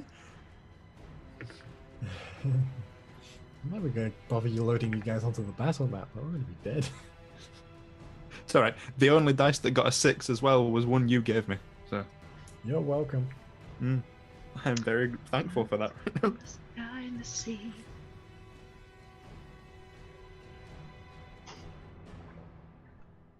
I had such difficulty with such basic math. It's all right. 51 points of damage. That's just rude. And All right. Gunn isn't here to see any of this. So that's 98 points of damage to the wizard with 40 HP. I think he's dead. So, as both of you fire your as you run and fire your crossbow and you fire your Eldritch Blast, both of the hits are just lost in this curtain of fire which erupts into the chamber out of nowhere. And as it clears, you see the two casting Mage Hand are just ashen piles, and the wizard is gone. You see the staff fall into the water and splash down as this tiny rock that was floating around his head hits the bridge and rolls slightly. As the two, as you deal that much damage to that as well. I forgot about that one. That wasn't me. As the glass dome shatters, you see the winds begin to raise from this creature of dust as two cultists just look between you guys and where the fireball came from, and you guys, and you see there now, just in the shadow, two weapons out, Tilly Tiletown on the opposite side. And Tilly and Tristan, you both see there now Ronan poised with a crossbow and Namari hand out across the other side of this bridge. And that is where we're going to roll some initiative, as I just select these guys and just delete them. I think it's worth noting as well, as soon as that fireball hit, Tristan was doing that like excited kid that's like hit, like that scored his first goal. Just like jumping up in the air, like fist pump and everything. Just like, Freeze yes! frame. Oh yeah. Oh wait, that's gone. Oh, why? Not necessary. Oh, Is this for all the coward Really? stuff? Yeah, I mean, also, is that really so much meaner than what everyone else has done? I mean, Yeah, why? but- Don't look at me with that puppy eye. Wait, what about mean? Like, All what right. about the rest of us being mean? We're protecting I her. have 2 dogs here. You have nothing on me. Okay, 25 to 20. 22. Oh.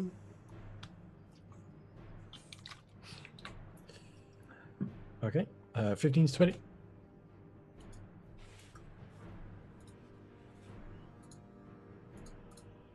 Okay, 10 to 15. 12. Okay, 5 to 10. 9. You're really good at this, Brennan. I don't do initiative apparently. I don't think I've rolled above a 10 before. Okay, so first up then is Tristan in a Marathi. Okay, so we have this floaty dust monster thing, and it's the closest thing to us, right? It is, yes. I would like to mock it viciously. You can do that. Probably something about being hot air. Oh, no! You're everyone's worst nightmare at the beach, sand in your shoe. I don't know why I'm rolling. To save. I was gonna say that's a what saving throw? Wisdom. That's a 7. Yeah, it takes 1d4 points damage. Oh no, it's 2d4. 2d4. You'll pass all 5. Yeah. So it takes 5 points of psychic damage. And feels really bad. It does feel really bad. It's got disadvantage on its next attack. Would you like to do anything else with your turn? Can I duck into that little alcove? You can certainly do that. Tilly. Okay. I'm not really good at one-on-one fights, is the thing. No, you're not. I guess someone has to hit this thing. If you wanted to. Oh, could I? Yeah. You could just. Okay. You're still hidden. You haven't done anything. It's true. You're sat on a 21 stealth. I'd be having sneak attack on my first hit anyway, which is good start. So I will leap from stealth and attack this thing with my short sword, which probably will not do a lot of damage, given that it is a sand monster. Sand monsters are known to be resistant to short swords. Yeah, it's 22. That does hit, yeah. You have advantage, so roll that just in case. True. That is not a nat 20. That's alright. Wow, I rolled 2 1s and 2 2s. That's fucking abysmal. That is 10 piercing damage. That is 5 piercing damage as your blade swoops through the dust just being caught up in it for a moment. Seems much less ineffectual than when you stick your knife into a person. Cool. Would you like to do anything else with your turn? Would I like to do anything else with my turn? That's a good question. The answer is that I will disengage and use the rest of my movement to move away from it. Okay, so you run away. All right, and that will bring it to its turn, and it swells towards you. Actually, it's going to swell into you and just envelops you in this dust cloud. And I would like you to make a strength saving throw. I'd really rather it didn't do that. Oh dear. That is a 8. Okay. So I need to roll a random direction. Okay. So let's get some 7 plus 8 is 15. So that's 17 points of bludgeoning damage. And you are flung 20 feet. Is this an attack? It's not an attack, unfortunately. So as it just gusts up into this huge whirlwind and throws you back 20 feet, so you slam into the ground. You feel your head hit the ground, and you're knocked prone.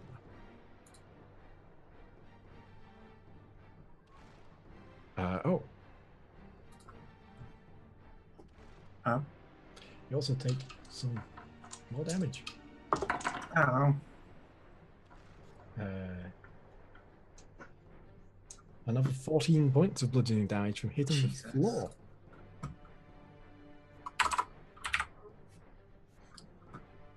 Okay. Cool. All right, and you're prone on the ground. Okay, and that will end its go, which brings us to Namari. I will blast. Am I seeing Trilly and the Tilly? Sorry, and No, you're doing it. yeah, I know. If you step around the corner, you'll be able to see them. Yeah. It's a free action. Like you can just talk about a turn in combat anyway. Yeah, you can just talk to each other. Yeah, I'd be like pointing forward and telling you, Namari, help Tilly. That's what I was about to blast one of the cultists and step. I'll take care of the darks. step towards him, but then see Tilly suddenly being flung through the room, going, You just see Tilly go, ah. yeah, and I blast the big guy instead. Okay, go for it. That is a 27 and That hits. a 10. That misses, unfortunately. So just one hit. Ah, that's good. 14. Okay. So as the Eldritch Blast impacts into it, you see this.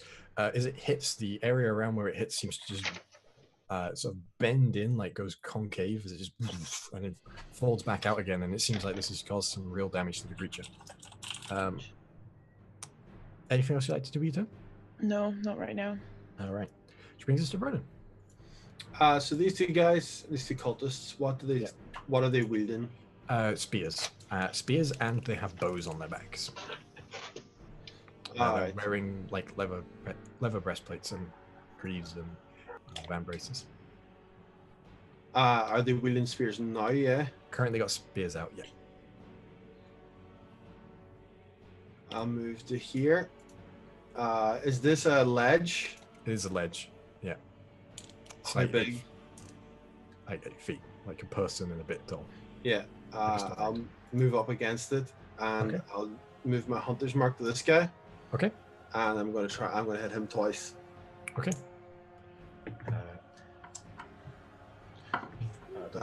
14, 24. That hits. Yeah. Then that's D10 and D6. 9, 14 points of damage. Okay. And then follow-up attack. Yep. 16 to hit. That does hit. And that's with Colossus Slayer. 15, 20, 24 points of damage on second hit. Okay, so the first one hits him in the chest, and as it knocks him down, the second one hits him on the top of the head and just collapses down. Perfect. That's me. One down. All right.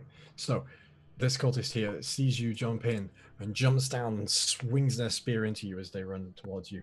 And you just hear them, they're screaming in just almost gibberish at this point. Fanatical, like, just random. I've horrendous flashbacks to a spear being near me. Yeah. And that's going to be 15 plus 4. Oh, that was 19. Yeah, that hits. 19 to hit. Okay. And that is a D8. That's 7 points of piercing damage as this spear catches into the top of your shoulder and just it hits and goes in slightly, but then the weight of this cultist just sends it barreling off to the side, and as he hits the ground, he spins around, swings the spear at you again with a 4 to hit. No, sorry, a 6 to hit. So yeah, that's a miss. All right, and that will end their turn, which brings us to Tristan. I'm a dissonant whispers the poof cloud. You can dissonant whispers the poof cloud. That's a 4. Yay! Mainly just to make it run away. Okay. Don't make it run away. I'm away. It takes 9 points of psychic damage and has to bugger off. Okay, it's full movement, right? It's full movement into a space that's not obviously dangerous. So it can't intentionally move into harm if that influences which way it I mean, runs Tilly is harm. Exactly. All the way over there. There's just scatters across it. Just for a moment, it is a cloud of dust as it shoots across. And that I will feel so much better. end your turn, yeah? Yes. All right. Which brings us to Tilly. I'm gonna stand up. Yeah, that's a good start. Yeah, it's a good start. That's half your movement. Yep. Oh dear. So I can move 10. I can dash for another 25. 5, 10, 15, 25. And then I will take out a dagger and throw it at this dude who's left. Okay, go for it. You do get sneak attack on this because Vernon's next turn. That was cut. Cool. That's a 9. I rolled a 2. It's going to miss, unfortunately. I can't fucking do anything in this fire, Dagger apparently. just sticks into the side of the rock near you. Which brings us to the elemental. Who's going to do that? It's going to go for you, Ronan. Actually, no. It's going to go around the corner. Go for you, Damari. And is going to make 2 slam attacks against you. So the first one is a 21. Yeah. And the second one is a 12. Nope. All right. So the first one hits. The second one misses. Yeah, and the first one will get him a hellish rebuke. All right. So that is.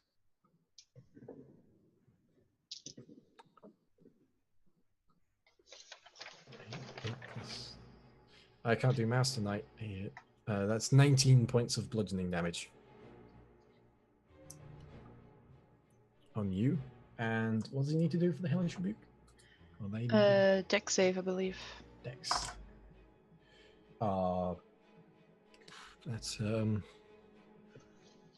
12. That does not make it. Takes Okay. the full 16 points. All right. Wow. So, as Fire, these... I don't know if that. Okay, that's good to know. That's fine. As these 2 fists of air and dust slam into you, you feel the wind be knocked out of you. And this grains of sand and dust just score across your skin for a moment. But as you do, you point out towards it, yelling in Infernal. There's one of the few phrases you know. And it just erupts into fire for a moment. And you see as it scorches away entire parts and sections of this creature. It looks, as much as a cloud of dust can look haggard, it looks haggard. Good. Because that hurt. Ow. All right. And that will end its turn, which will bring us to you, Namari. Is it now in melee with me? Oh no, it's not. It is in melee with you, yeah. Okay.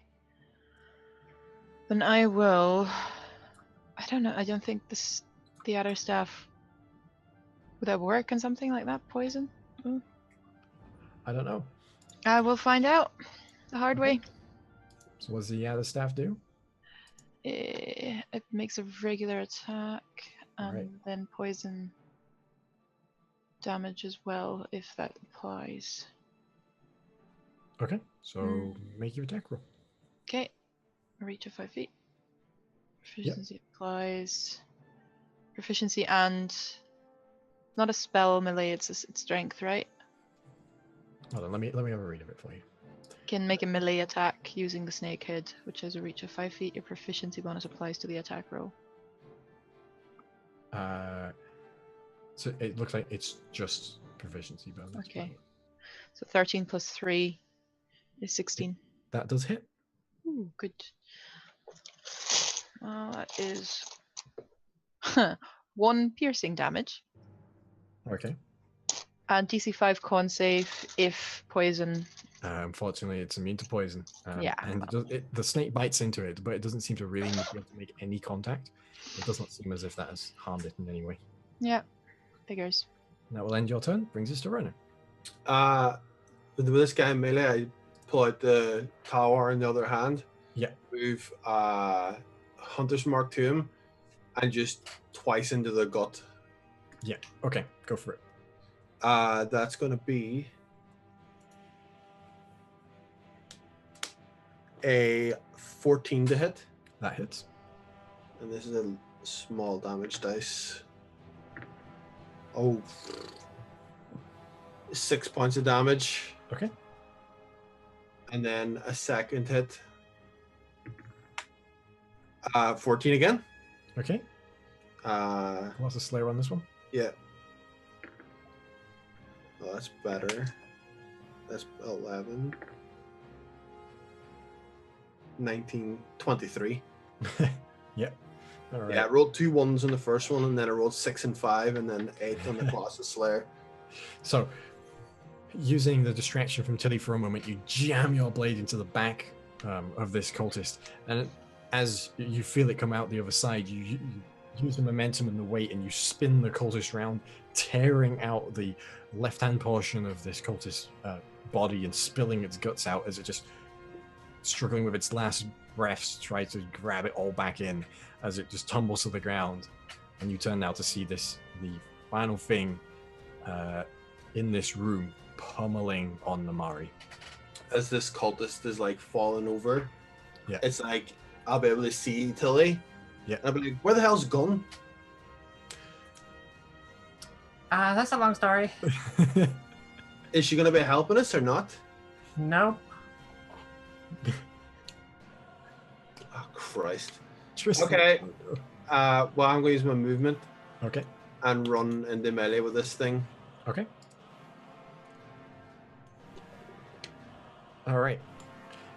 Which will bring us to Tristan. Yeah. I would like to just sort of.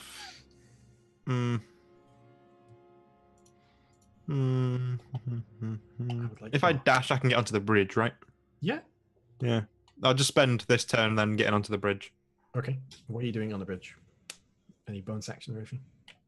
Oh yeah, because it's still bonus, can't I? In that case, yeah, once I'm over there.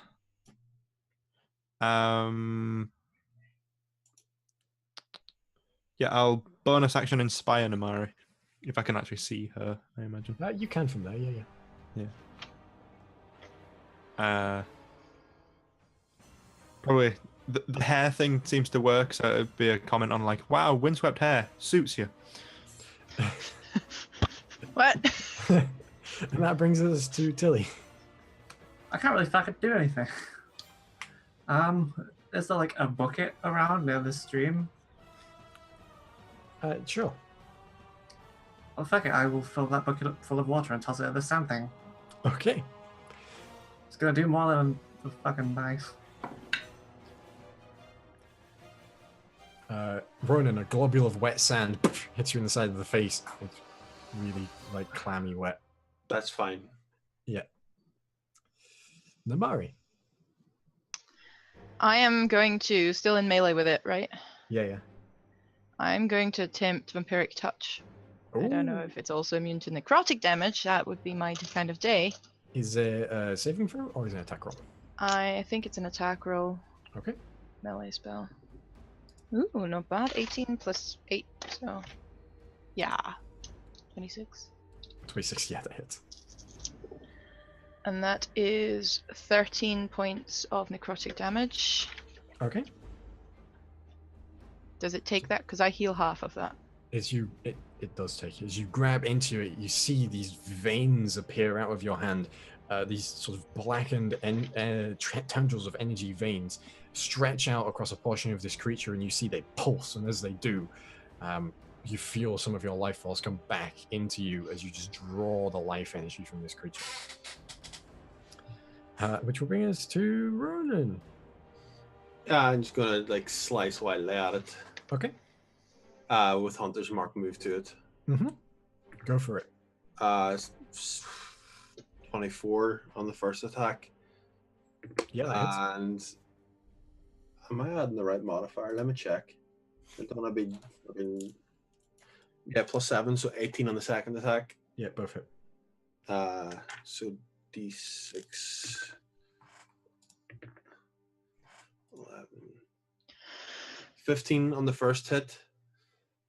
Okay. And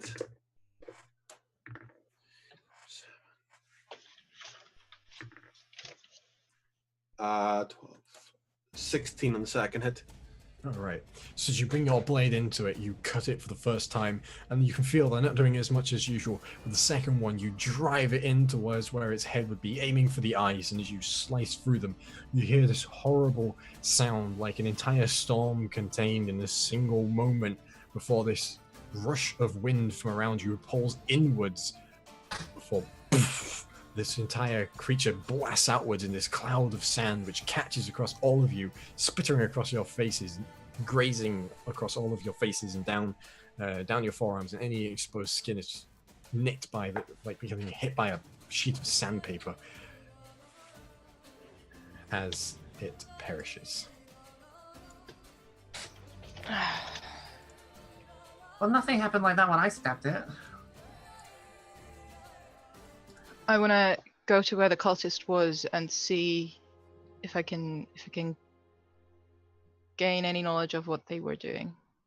Which cultist? The main guy. Famir. Famir. Yeah. There's not much left of Famir. There's the scarab mask and the stone, the lavender-colored stone, which was floating around their head. Just a note, I wanted to have a look at that too, so we've probably... Okay, as you get close, Namari, Tristan reaches down and picks up this stone. I was fine. Pick up the staff. The staff fell into the water and was washed downstream. Okay. Yeah. Well, it's nice to see you guys fine. Why the hell did you go? Well, it's not like we went. I mean, we did kind of go voluntarily, but that was not what I thought would happen. No. Where's Gunn?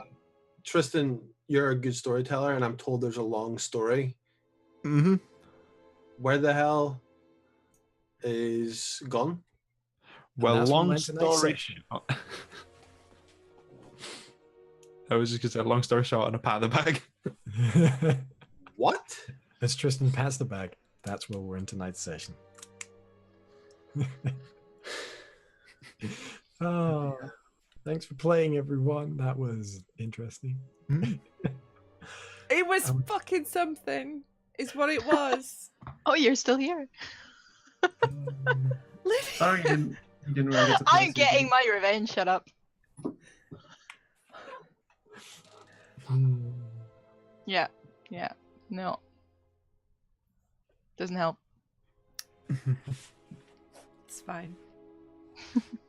Yeah, so I had no idea how that was going to go from beginning to finish. So I'm glad you guys didn't have an idea of what was going on either. That makes 6 of us. Hey. What an absolute amazing mess. Yeah, and what was it you predicted going in? 3 of us attempting and failing to save them, and those 2 managing to get out. Which I guess came true in a way. Because 3 of us didn't go in there. Yeah. Well, I mean, technically we did. I'm still there. I'm just in the bag. I mean, you're in a different dimension. True. So I'm not really there. No, it's just Gunn in like a Hubble Space Telescope background style. No, do you know what it is? You know in Futurama when Bender's floating in space? It's just that, yeah. What, and becomes God? Yeah. It's just endless nothingness, and it's just Gunn floating there, and occasionally a vase floats past. or an almost decomposed eyeball. Mm-hmm. And lots of gold coins, just a shower of gold coins, just a cloud, like a shoal of fish. Yeah. Also, the books that we got as well in the Mm-hmm. A cloud of gemstones. There's some grass. Pilgrass. Isn't there like a vial of magic water that we promised to fucking pour us into somewhere and make a nice spring? Mm-hmm. So much for doing that. You better have written me in your little inventory book, Jamie. 1 gun.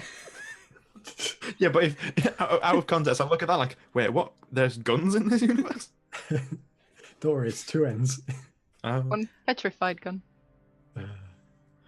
First she was afraid.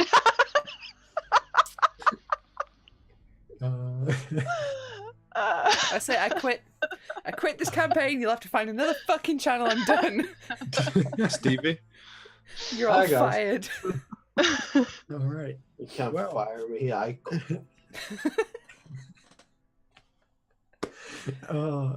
think on that note, thank you very much for joining us, everyone. And if you did enjoy this, please make sure to give the channel a follow. And if you want to catch up and see the other shenanigans this party has gotten up to, you can catch up with the playlist on YouTube, which will be in the link in the chat right now. So if you did like that, please do follow us and subscribe on YouTube. It helps a lot. And if you want to see the aftermath of this on Twitter, because there'll probably be an aftermath of this on Twitter, you can follow us all down below. And the jokes will not stop until next week, whenever Gun isn't a statue anymore, which. And who knows when that will be? Yeah, the future of Suze's character is in our hands, or in our bag. You know, you're gonna need a cleric to get Gun unpetrified. Do you know any clerics? No. We know one. I mean, we Yeah, did. we're not one. You need two, actually. What? Oh, the Gilda dwarf. Go get the dwarf to help me. The dwarf? You didn't meet a dwarven cleric? I thought he was a cleric, the ambassador guy. No, he's a fighter. Oh. Yeah. Was there two clerics? the guard who Oh, left? the boy, Hildebrand. Oh, yeah. All the Not way Hildebrand, back when. Gildebrand. Gildebrand. Gildebrand. Oh, yeah. I mean, who fucking remembers where he is, though? It's in my notes where they were heading. Somewhere, but I'm not finding that right now. Well, you have a week to figure out all of that. But for now, though, we're going to say goodbye. Thank you very much for joining us in this amazing session. And we will catch you all next week for the next chapter of Kureon, Adventurous Tale. Bye. #SaveGun.